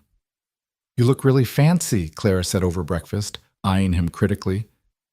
Like a person from a movie about business people. I'll take that as a compliment. It is one. You look like you belong there, Dad, like you're supposed to be doing important things. Daniel hoped she was right. He kissed Clara goodbye. Mrs. Chen would watch her until he got home, and drove to Lexington Dynamics with his stomach doing complicated gymnastics. The building looked less intimidating than it had that first Saturday, but only marginally. He was early, arriving 45 minutes before he was expected, unable to bear the thought of being late, even though there was no longer a Victor Langston to judge him for it. The security guard from his previous visit recognized him and smiled. Welcome back, Mr. Mercer.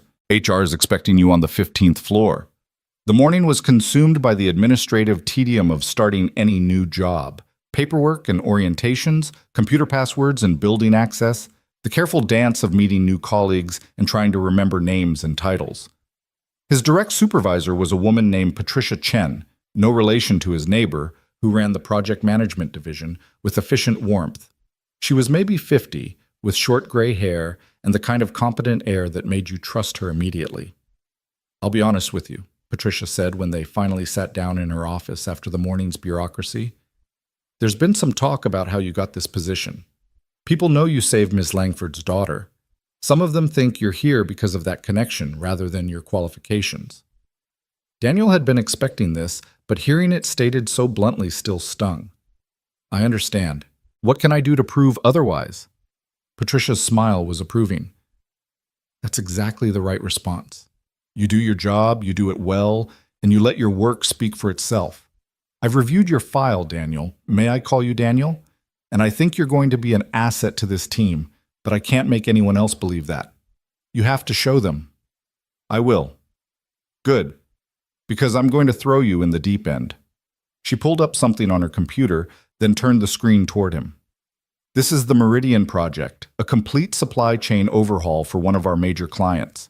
The previous manager left rather suddenly. He worked under Victor Langston and decided to follow him out the door, and the project is currently floundering.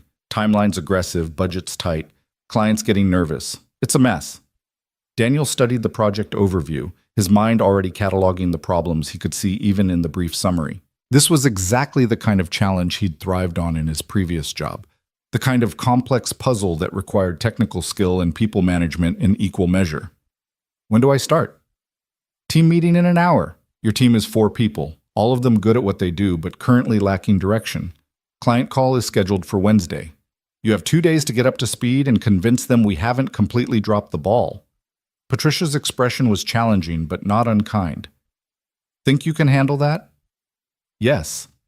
Daniel said it with more confidence than he felt, but that was half of management anyway, projecting certainty even when you were figuring things out as you went.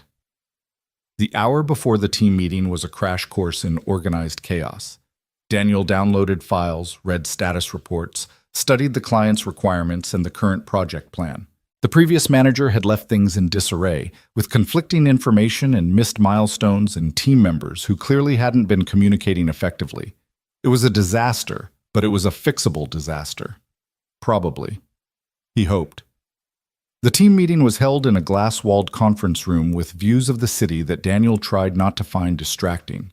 His 4 team members filed in, all of them eyeing him with varying degrees of curiosity and skepticism. There was Jason, a young hotshot programmer who looked barely old enough to drink. Michelle, a logistics specialist in her 40s with a no-nonsense demeanor. Robert, an older project coordinator who'd been with the company for a decade. And Priya, a data analyst who radiated quiet competence. "I'm Daniel Mercer," he started, standing at the head of the table because sitting felt too casual for this moment. "I know I'm coming into this project late, and I know some of you probably have questions about who I am and why I'm here. So let me be direct. Yes, I have a personal connection to Ms. Langford. I helped her daughter during a medical emergency. No, that's not why I was hired for this position. I was hired because Patricia Chen and her team reviewed my qualifications and decided I could do this job. But I understand that I need to prove that to you, and I intend to." The team exchanged glances, and Daniel could see the calculation happening behind their eyes.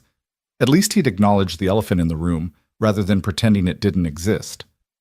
"The Meridian project is struggling," Daniel continued, pulling up the project timeline on the screen.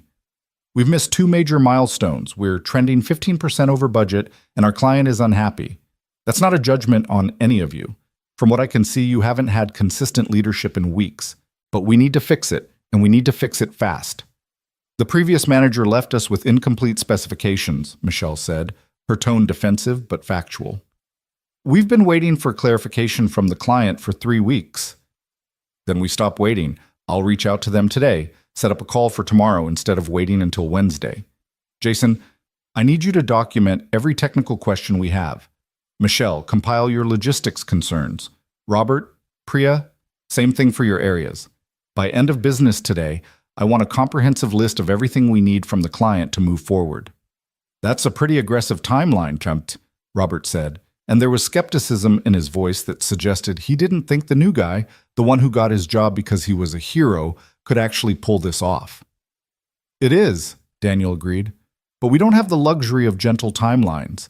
We have a client who's considering pulling their contract, and we have a reputation to maintain. So we're going to work fast, we're going to work smart, and we're going to show them why they hired Lexington Dynamics in the first place." The meeting went longer than scheduled as Daniel dug into the details, asking questions and taking notes, and beginning to form a picture of what needed to happen. His team was cautious at first, but he could see them warming up slightly as he demonstrated actual knowledge of project management, rather than just empty leadership platitudes. By the time they dispersed back to their desks, Daniel thought he'd at least established that he wasn't completely incompetent, even if they weren't ready to trust him yet. The rest of the day was a whirlwind. Daniel reached out to the Meridian client and somehow convinced them to move their Wednesday call to Tuesday morning. He reviewed hundreds of pages of documentation, making notes and highlighting problems. He sent out a revised project plan with new timelines that were ambitious but achievable. He stayed 2 hours past when he should have left, only heading home when Patricia stuck her head in his office and told him that burning out on day 1 wasn't going to help anyone. Clara was already asleep when he got home, Mrs. Chen dozing on the couch with the TV on low volume. She waved off his apologies for being late and shuffled back to her own apartment, reminding him that she was retired and had nothing but time. Daniel checked on Clara, pulling her blanket up over her shoulders and brushing hair back from her forehead, then collapsed at the kitchen table with leftover Chinese food he was too tired to heat up. His phone buzzed. A text from Evelyn. "Patricia tells me you made quite an impression today. Threw yourself into the Meridian disaster without hesitation." Daniel smiled despite his exhaustion and typed back, "Is that what we're calling it? The Meridian disaster? That's what it was before you got here. Let's see if you can turn it into the Meridian success story." "No pressure then." "Daniel, you stopped to save a stranger's child when you had everything to lose. Managing a difficult project should be a walk in the park compared to that. I have complete faith in you." He stared at the message for a long moment, something warm expanding in his chest. When was the last time someone had expressed complete faith in him? Sarah used to say things like that, back when they were young and still believed they could conquer the world together. But after she died, after he became a single parent struggling to keep his head above water, people had been sympathetic but not confident in him. They'd offered pity, not faith. Evelyn's words felt different. They felt like a challenge and a vote of confidence all at once. "Thank you," he typed back. "That means more than you know." The response came quickly. "Get some rest. Tomorrow's going to be demanding." She was right about that. The Tuesday morning client call was every bit as challenging as Daniel had anticipated. The Meridian Corporation's project lead was a man named Harrison Wheeler, and he was not pleased with how things had been going.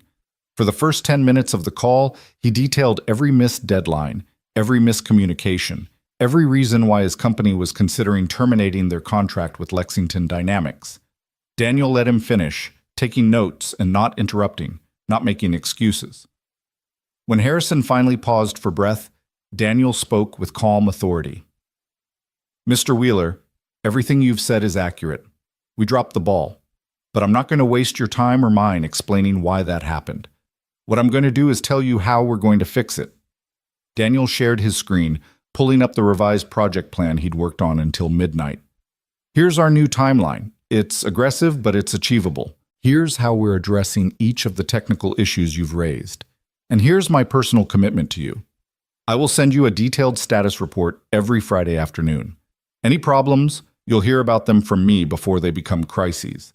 Any questions, I'll have answers within 24 hours. We're going to make this right." There was a pause on the other end of the line. Then Harrison Wheeler spoke, and his tone was marginally less hostile. "That's quite a promise, Mr. Mercer. It's not a promise I'm making lightly, but it's one I intend to keep." The call ended without a definitive answer about whether Meridian would stick with the project, but it hadn't been a cancellation either. Daniel took that as a win. His team, who'd been sitting around the conference table in nervous silence during the call, looked at him with something approaching respect. "That was ballsy," Jason said once the line was disconnected. "You basically just put your reputation on the line for a project you've known about for like 30 hours. "We all put our reputations on the line every day," Daniel replied, already making notes about what needed to happen next. "Might as well be honest about it. Michelle, can you reach out to the shipping vendors this afternoon? Robert, I need those specification clarifications by end of day. Let's show Mr. Wheeler that we mean what we say." The weeks that followed established a pattern that would define Daniel's new life. Days that started early and ended late, consumed by the demands of the Meridian project and the two other smaller initiatives Patricia assigned him once she saw he could handle the workload. Team meetings and client calls, status reports and problem-solving sessions, the constant juggling act of managing timelines and budgets and personalities. It was demanding. It was exhausting. It was also exhilarating in a way Daniel had almost forgotten work could be. He was good at this, really good at it, and it felt incredible to be using his skills again, to be challenged and trusted and given opportunities to prove his worth. His team slowly warmed to him as he demonstrated competence day after day, as he backed up his promises with action, as he gave credit when things went right and took responsibility when they went wrong. The Meridian project turned around, not overnight, not miraculously, but through consistent effort and clear communication and the kind of steady leadership that moved mountains one shovelful at a time. By the end of Daniel's first month, they'd hit 3 consecutive milestones on time and under budget. Harrison Wheeler sent an email praising the turnaround and committing Meridian to a long-term partnership with Lexington Dynamics.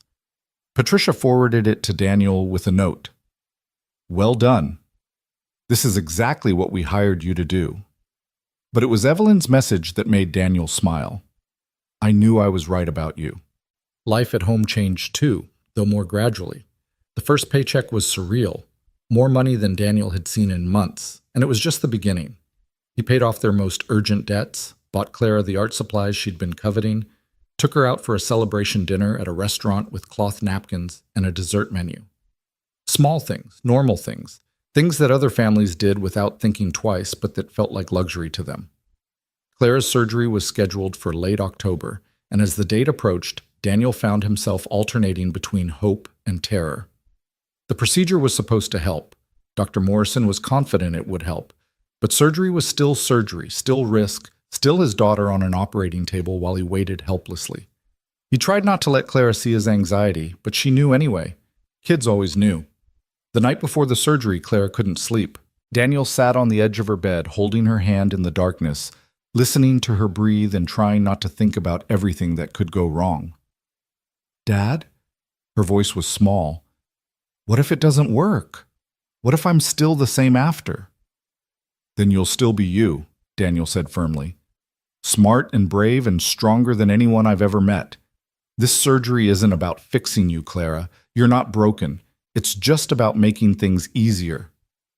"But what if something bad happens? What if—" She couldn't finish the sentence, couldn't voice the fear that Daniel knew was lurking in both their minds. The memory of another hospital and another surgery when Sarah had gone in for what should have been a routine procedure and never come back out.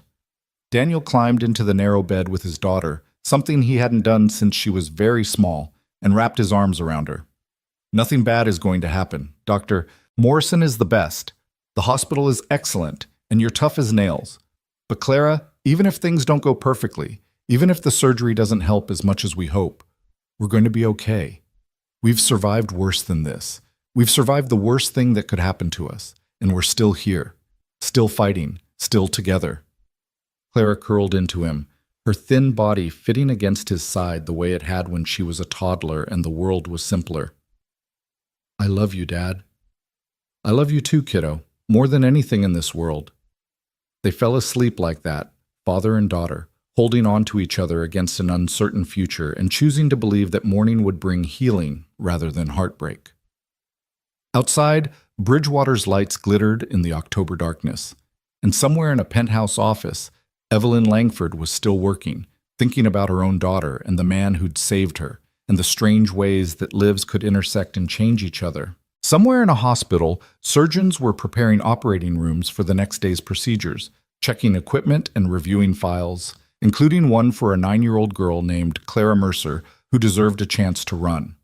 And in a modest apartment that would soon be replaced by something better, in a bed too small for both of them, Daniel held his daughter and let himself believe in possibility, in second chances and new beginnings, in the idea that doing the right thing might actually, finally, lead to something good. Tomorrow would come with its own challenges and fears. Tonight, they had each other, and for now, that was enough. The surgery waiting room at Bridgewater General was designed to be calming, soft blue walls, comfortable chairs, magazines nobody actually read scattered across side tables. But no amount of interior design could ease the particular terror of watching your child disappear through double doors into an operating room. Daniel sat with his hands clasped between his knees, staring at the floor tiles and counting the minutes that felt like hours. Marcus had come to sit with him, taking the morning off work without being asked, just showing up at 6 a.m. with coffee and the kind of quiet presence that good friends offered in moments when words were useless. He didn't try to make conversation or offer empty reassurances. He just sat there, solid and real, reminding Daniel that he wasn't completely alone in this. The last thing Clara had said before they wheeled her away was, "Don't forget to tell Sophie I said hi." Even facing surgery, even scared despite her brave face, she'd been thinking about the little girl Daniel had saved, the connection that had somehow transformed their lives. It was so perfectly Clara, generous and thoughtful even in her own moment of crisis, that Daniel had nearly broken down right there in the pre-op room. "She's going to be fine," Marcus said quietly, breaking the silence that had stretched for nearly an hour. "Clara's the toughest kid I know. She shouldn't have to be this tough. She's 9. Daniel's voice came out rougher than intended, thick with emotions he was barely holding back. 9-year-olds should be worried about homework and playground drama, not whether they'll ever be able to walk normally. You're right. It's not fair. But you've given her every possible advantage, the best surgeon, the best hospital, a chance she wouldn't have had a few months ago. That's what good parents do.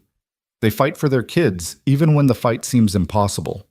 Daniel wanted to believe that, wanted to think that all the struggling and sacrificing and desperate choices had been worth it.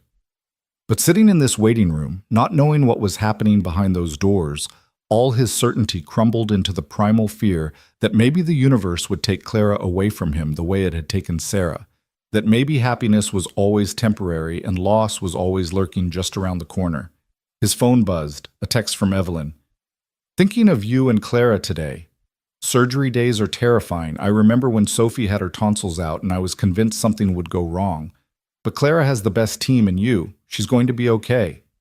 Then another message. Also, I'm in the main lobby if you need anything. Coffee, distraction, whatever. Just say the word. Daniel stared at his phone in surprise.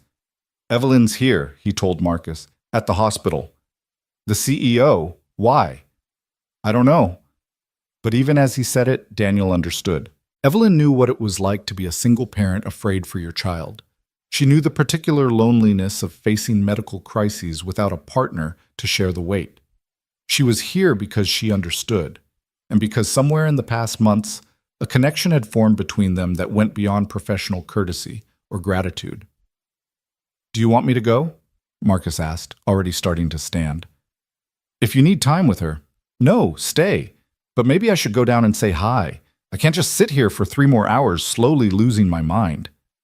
The main lobby was crowded with the usual hospital traffic, visitors and patients, medical staff moving with practiced efficiency, volunteers at the information desk directing confused newcomers. Daniel spotted Evelyn immediately, sitting in a corner chair despite the expensive suit that probably cost more than most people's monthly rent.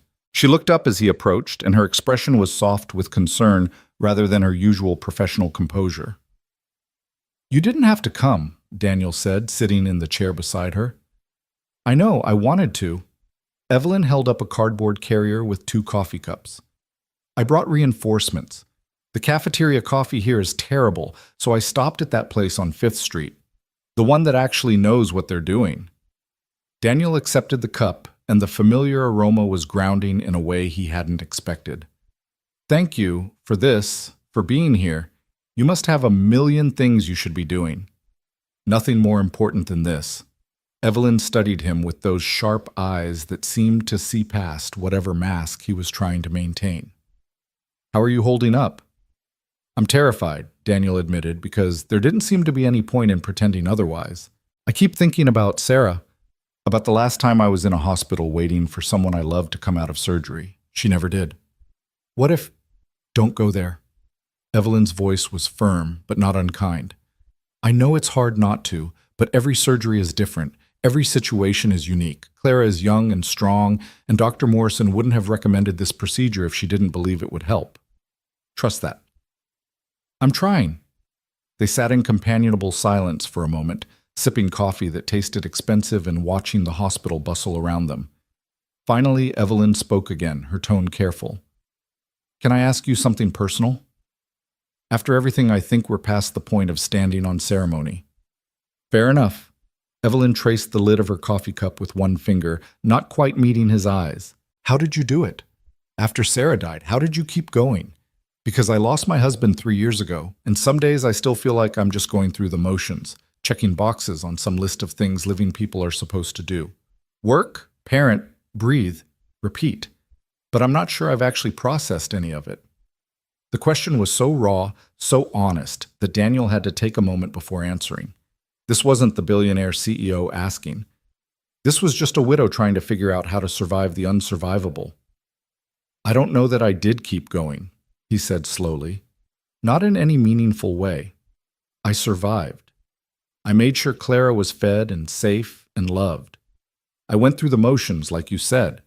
But actually processing it, actually dealing with the grief instead of just running from it, I'm not sure I've managed that either. Some days I still reach for my phone to call Sarah about something before I remember she's not there. Some days I wake up and for just a second everything's normal, and then reality crashes back and I have to learn all over again that she's gone. Evelyn nodded, her expression distant.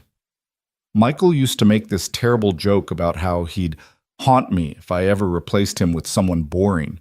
He had very specific requirements for any hypothetical future husband, had to appreciate bad puns, had to let Sophie win at board games, had to understand that Evelyn Langford didn't need saving because she was perfectly capable of saving herself. Her voice cracked slightly. I keep thinking I should date, should try to move on, should give Sophie a chance at having something like a normal family again. But how do you move on from someone who understood you completely? How do you open yourself up to that kind of loss again? I don't have an answer to that, Daniel said. I've been too busy trying to survive to think about dating or moving on or any of it. Maybe that's cowardice. Maybe I'm using Clara and work and the constant struggle as an excuse to avoid dealing with my own grief. But I don't know how else to do this. Maybe there is no right way. Evelyn finally looked at him, and in her eyes, Daniel saw the same exhaustion and sorrow he felt every time he looked in a mirror. Maybe we just do the best we can and hope that eventually it gets easier. Does it get easier? I'll let you know when I find out. They talked for another hour, trading stories about their lost spouses, about the impossible challenge of single parenthood, about the guilt that came from both working too much and not working enough, from being present and absent simultaneously. It was the kind of conversation Daniel hadn't had with anyone since Sarah died, the kind of vulnerability he'd learned to hide because people were uncomfortable with grief that lasted longer than an acceptable mourning period. But Evelyn understood. She lived in the same strange liminal space between moving forward and being frozen in the past, between honoring the dead and living for the people who still needed you. There was something almost healing about acknowledging that, about having someone who knew exactly what you meant when you talked about the particular loneliness of being the only parent at school events, of making decisions big and small, without the person who'd promised to share that burden. Marcus appeared in the lobby around 10:30, looking relieved to have found them. Dr. Morrison just called the waiting room. Surgery went perfectly. Clara's in recovery, and you can see her in about 20 minutes. The relief was so overwhelming that Daniel's knees went weak. Evelyn gripped his arm, steadying him, and her smile was radiant with shared joy. See? I told you she was tough. They went back upstairs together, the three of them, and when Daniel was finally allowed into the recovery room, Clara was groggy but smiling, her eyes unfocused from anesthesia, but finding his face immediately. Hey, Dad, she slurred. I'm bionic now. Got screws and everything. Daniel laughed and cried simultaneously, holding her hand and pressing a kiss to her forehead. How do you feel? Sleepy and sore. But Dr. Morrison said it went really good. She said I'm going to be running marathons. Clara's eyes drifted past Daniel to where Evelyn stood in the doorway, keeping a respectful distance. Is that Sophie's mom? It is. She came to check on you. That's nice. Clara's words were getting slower as the medication pulled her back toward sleep. Tell her thank you. Tell her wishes do come true sometimes. She drifted off mid-sentence, her breathing evening out into the deep sleep of healing. Daniel stayed by her bedside for another hour, watching her chest rise and fall, reassuring himself that she was okay, that the worst was over, that they'd made it through another crisis together.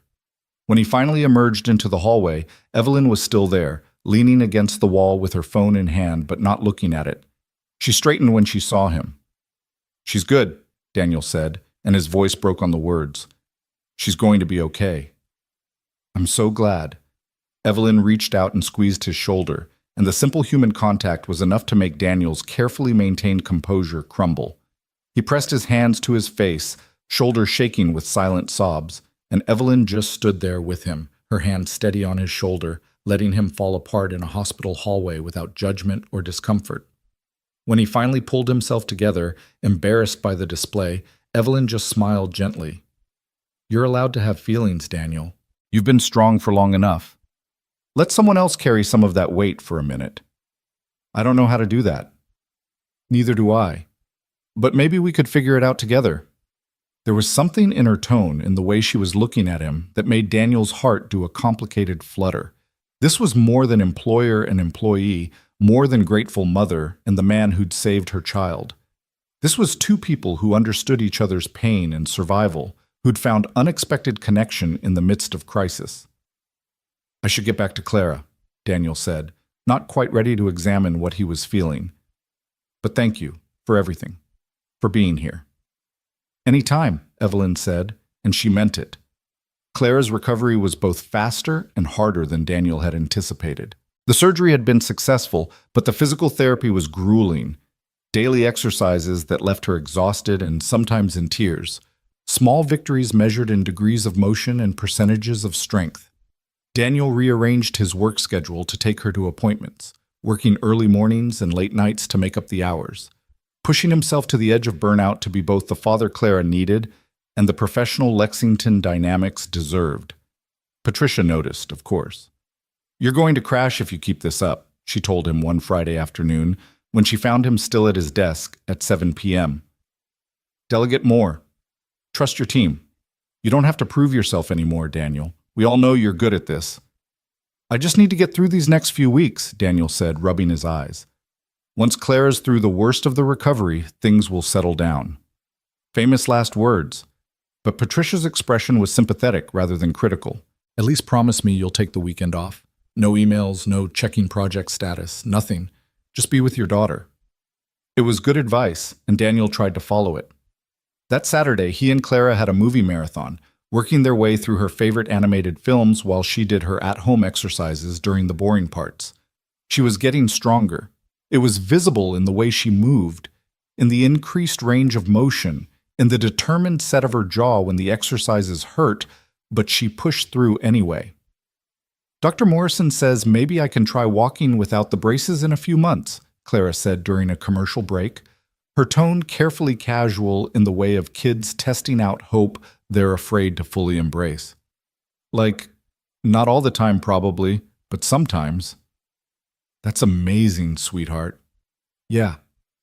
Clara was quiet for a moment. "Dad, do you think Mom would be proud of me? For being brave about the surgery and stuff?" The question hit Daniel square in the chest. They didn't talk about Sarah as much as they probably should, both of them having learned to navigate grief by not poking at it too directly. But Clara needed to hear this, needed to know that her mother's love hadn't disappeared just because Sarah had. "Your mom would be so incredibly proud of you," Daniel said, pulling Clara close. "Not just for being brave about the surgery, but for everything. For how kind you are, how smart, how you keep fighting even when things are hard. You're exactly the person she hoped you'd become." "Do you think she can see us, wherever she is?" Daniel didn't know what he believed about afterlife and heaven and whether the dead watched over the living. But he knew what Clara needed to hear, and it happened to align with what he hoped was true. "I think she can. I think she's watching you grow up and being amazed by how incredible you are. And I think she's probably also telling me I'm doing okay, that I haven't completely screwed this up." "You're doing great, Dad." Clara tilted her head back to look at him. "Better than great. You're the best dad in the whole world." If there was a better compliment than that, Daniel couldn't imagine what it would be. The weeks rolled into months, autumn giving way to early winter, and slowly, life began to feel less like survival and more like actual living. Clara's progress continued, each physical therapy session building on the last, until the day Dr. Morrison declared that she could try going to school without her braces for half days, just to see how she managed. The morning Clara walked to the bus stop on her own 2 feet, wobbly but determined, Daniel had to turn away so she wouldn't see him crying. It was such a small thing in the grand scheme of life, a 9-year-old walking to a bus stop. But it was everything. It was years of fear and hope and medical bills and desperate prayers, all culminating in this one ordinary moment that felt like a miracle. At work, Daniel's reputation had solidified from the guy who saved the CEO's daughter to the guy who actually knows what he's doing. The Meridian project had been such a success that Meridian had signed on for 2 additional projects, specifically requesting Daniel's team. He'd earned respect through competence, exactly as Patricia had said he would, and it felt incredible to be valued for his skills rather than his circumstances. But it was his evolving relationship with Evelyn that occupied Daniel's thoughts more than he wanted to admit. They'd fallen into a pattern of occasional lunches, professional meetings that somehow always extended past their scheduled times, into conversations about everything and nothing. She'd asked him to consult on a new initiative she was planning, which meant more time together, more opportunities to discover how well they understood each other. It wasn't dating. They were both too complicated, too cautious, too aware of all the reasons why mixing professional and personal was a terrible idea. But it was something that made Daniel's pulse quicken when her name appeared on his phone. Something that made him look forward to Monday mornings because he might run into her in the executive elevator. Something that felt dangerous and exciting and terrifying all at once. "You like her," Marcus said one evening over the celebratory drinks they'd finally gotten around to having. "And I don't mean professionally. I mean like her. We're not in middle school, Marcus. No, but you're blushing like we are. Marcus grinned over his beer. It's okay, to be interested in someone. Sarah wouldn't want you to be alone forever. It's complicated. She's my boss, technically, sort of. And she's Evelyn Langford, billionaire CEO. I'm a single dad who drives a 15-year-old Honda. We exist in completely different universes. You saved her daughter's life, and she gave you your career back. Seems like your universes are pretty thoroughly entangled already. Marcus turned serious. Look, I'm not saying you should rush into anything. You've got Clara to think about, and your career is finally stable, and there are a million good reasons to be cautious. But Daniel, when was the last time you let yourself want something just for you? Not for Clara, not for work, just for yourself? The question haunted Daniel for days afterward. When had he last wanted something for himself? Everything in the past 3 years had been about survival, about Clara, about making it to the next day and the day after that. Personal happiness had felt like a luxury he couldn't afford, something for people whose lives weren't held together with duct tape and determination. But maybe Marcus was right. Maybe it was okay to want things again. The realization came at the company's annual holiday party in mid-December, held in the Lexington Dynamics atrium that had been transformed into a winter wonderland of white lights and silver decorations. Daniel had brought Clara as his +1. Employees were encouraged to bring family, and she'd been delighted by the fancy party, the live music, the dessert table that looked like something from a magazine.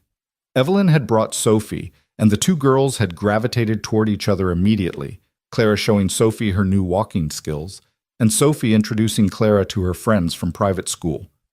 They looked happy together, giggling over some shared joke, and Daniel felt a pang of something that might have been hope or might have been fear. They're adorable together, Evelyn said, appearing at Daniel's elbow with 2 glasses of champagne. She handed him one, and their fingers brushed in the exchange. Sophie's been asking if Claire can come over for a play date. I know that's probably weird given that I'm your boss, but it's not weird, Daniel interrupted. Clara would love that. She talks about Sophie all the time. They stood side by side, watching their daughters, and the silence between them was comfortable in a way that felt significant. The party swirled around them, colleagues laughing, music playing, the general festive chaos of a corporate celebration, but Daniel was acutely aware of Evelyn's presence beside him, the subtle scent of her perfume, the warmth of her arm almost but not quite touching his. "Can I tell you something?"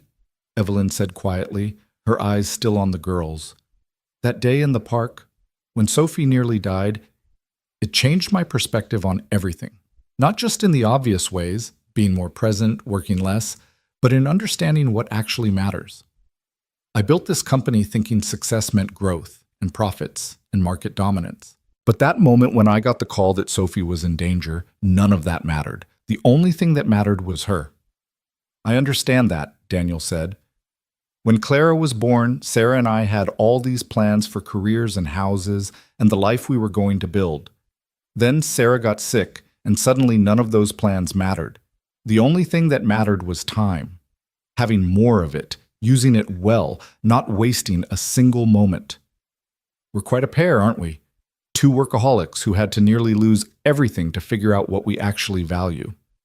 Evelyn finally looked at him, and in her eyes, Daniel saw the same complicated mix of fear and longing that he felt. "Daniel, I need to be honest with you. She gestured vaguely between them. "Whatever this is, it's becoming difficult for me to ignore. I find myself looking for excuses to see you. I care about your opinion more than I probably should, and I'm terrified because you work for my company and I'm your boss, and there are a million reasons why this is a terrible idea." Daniel's heart was hammering so hard he was sure Evelyn could hear it. "I feel the same way, all of it. The wanting to see you, the terrible idea part, everything." "So what do we do about it?" Before Daniel could answer, before he could even fully process the question, Clara appeared at his side, slightly out of breath from dancing. "Dad, Sophie wants to know if we can do a sleepover sometime. Can we? Please?"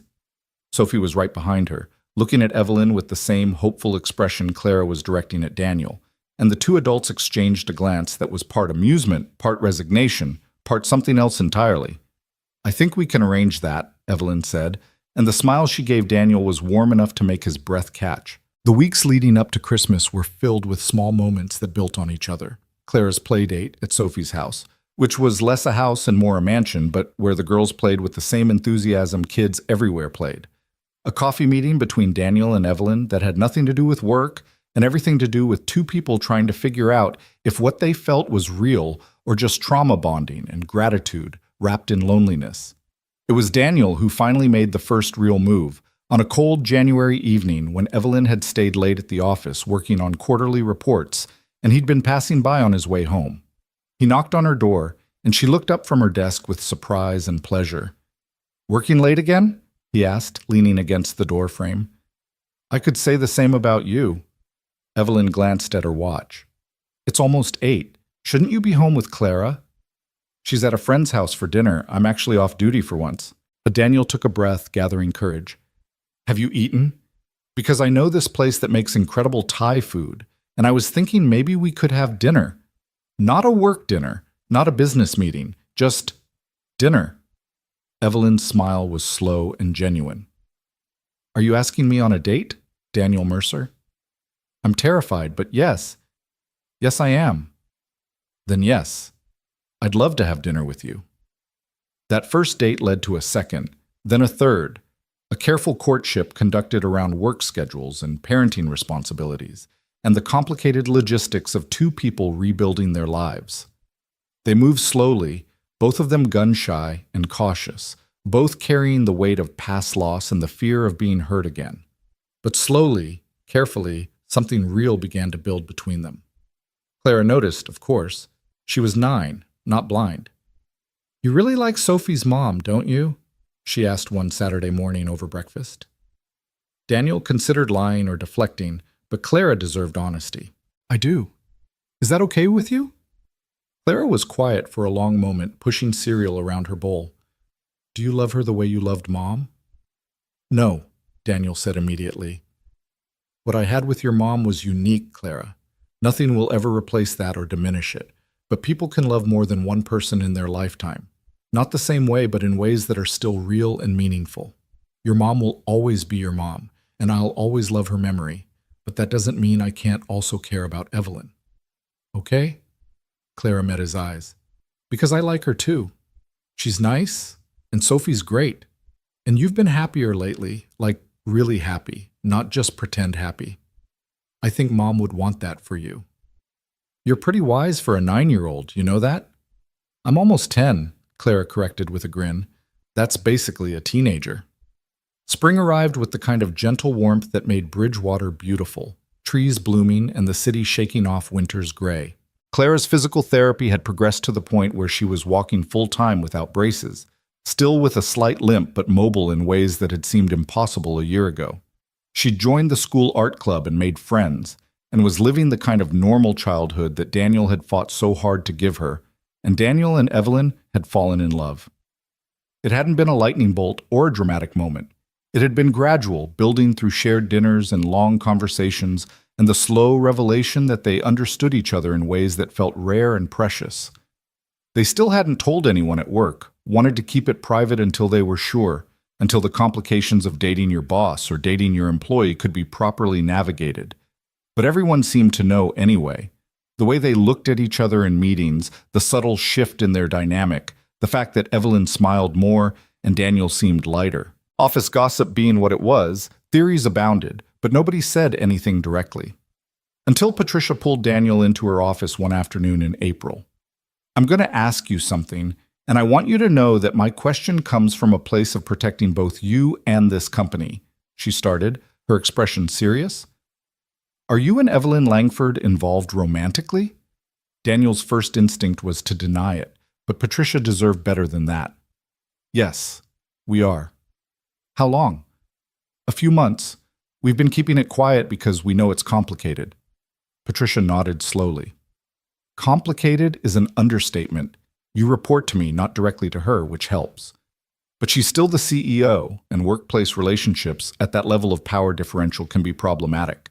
Not just for you two, but for every other employee who might wonder if decisions are being made based on personal relationships rather than merit."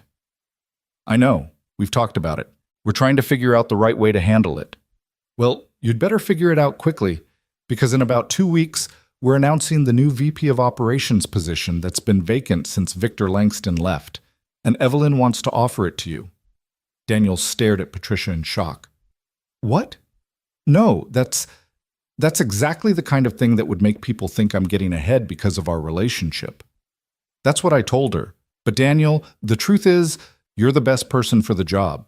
You've proven yourself over and over this past year. The Meridian Project turnaround, the 3 other major initiatives you've successfully led, the way you've built and managed teams, your VP material, relationship with Evelyn, or not.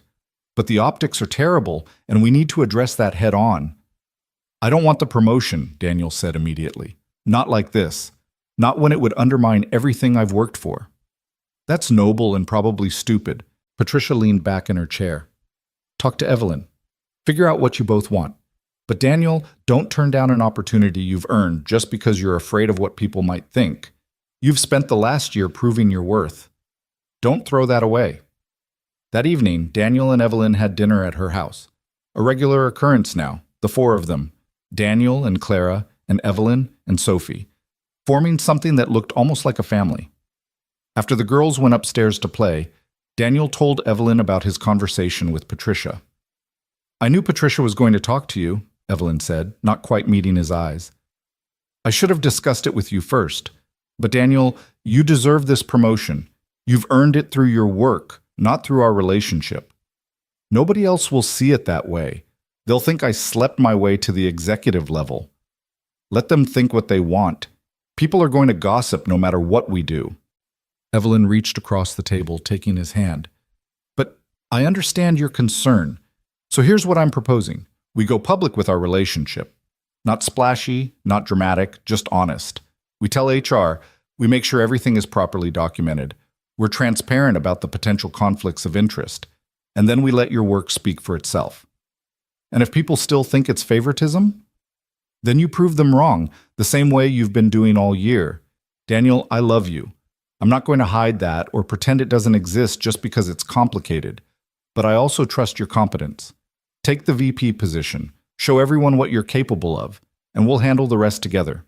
It was the first time either of them had said, I love you, out loud. And the words hung in the air between them, weighted with meaning and promise and all the complicated history that had brought them to this moment. I love you too, Daniel said, and meant it with his whole heart. The announcement of Daniel's promotion came with a carefully worded statement about his qualifications and achievements, and yes, a transparent disclosure about his relationship with Evelyn Langford that emphasized the professional protocols in place to ensure fairness. There was gossip, of course, and speculation, and probably some resentment from people who thought they deserved the position more. But Daniel's work continued to speak for itself. He built teams and delivered results, and led with the kind of steady competence that eventually silenced most critics. And those who couldn't be silenced didn't matter as much as the people who believed in him, Patricia and Marcus and his team members who'd seen firsthand what he was capable of. 6 months after his promotion, on a Saturday afternoon in the park where everything had started, Daniel organized a picnic for the 4 of them. Clara and Sophie ran ahead, Clara running, actually running now, her limp barely noticeable, squealing with laughter over some shared joke. Daniel and Evelyn followed more slowly, hands linked, watching their daughters play. Remember when I first called you? Evelyn said, her voice soft with memory. That night when I'd finally tracked you down and asked you to meet me? I was terrified, Daniel admitted.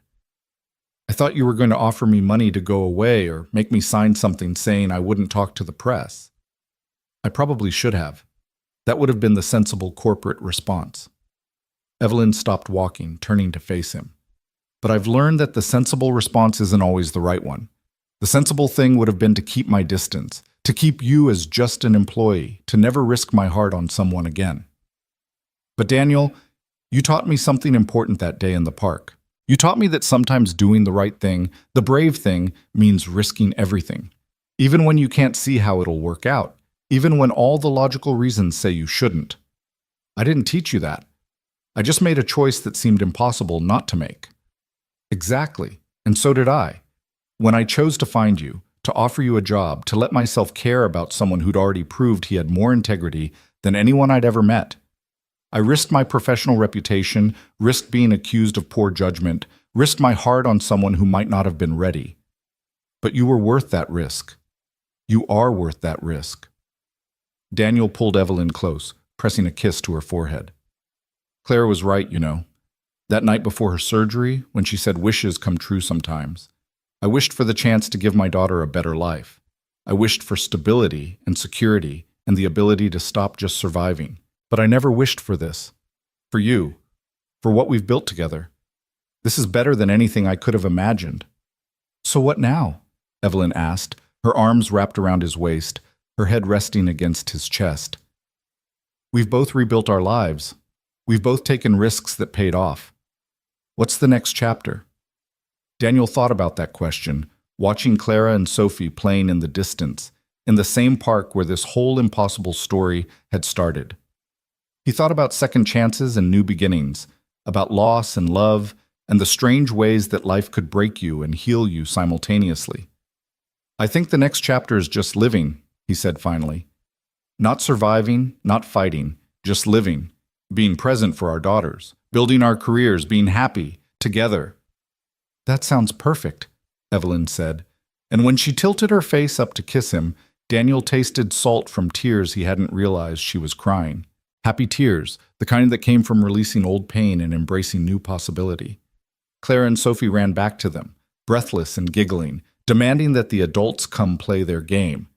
And as the four of them chased each other around the park, laughing in the golden afternoon sunlight, Daniel felt something he hadn't experienced in years, pure, uncomplicated joy. The kind of happiness that didn't come with caveats or fears or the constant anxiety of waiting for the other shoe to drop. This was what he'd fought for. This was what his choice in that park had ultimately led to. Not just a job or financial security, but family, connection, love, a future that stretched bright and hopeful before them. Somewhere, Daniel hoped Sarah was watching and approving.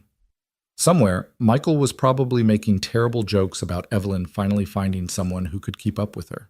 The people they'd lost would always be part of their story, always be loved and remembered, but they no longer defined the limits of what was possible. Life had taught Daniel that tragedy and triumph weren't opposite forces, but intertwined threads in the same tapestry, that loss didn't preclude joy and suffering didn't prevent happiness. You could grieve and love simultaneously. You could honor the past while building toward the future. You could carry the weight of what you'd lost while still reaching for what you might gain. And sometimes, if you were extraordinarily lucky, a single moment of impossible choice could set in motion a chain of events that transformed everything.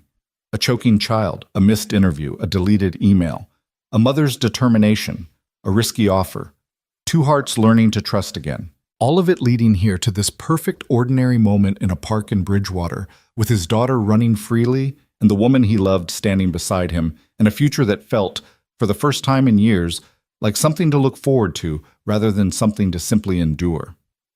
Daniel Mercer had stopped to save a stranger's child and lost everything. But in losing everything, he'd found something better, not just for himself, but for Clara, for Evelyn, for Sophie. He'd found that sometimes the universe did orchestrate things, that doing the right thing could lead to the right outcome, that wishes really could come true if you were brave enough to keep believing in them.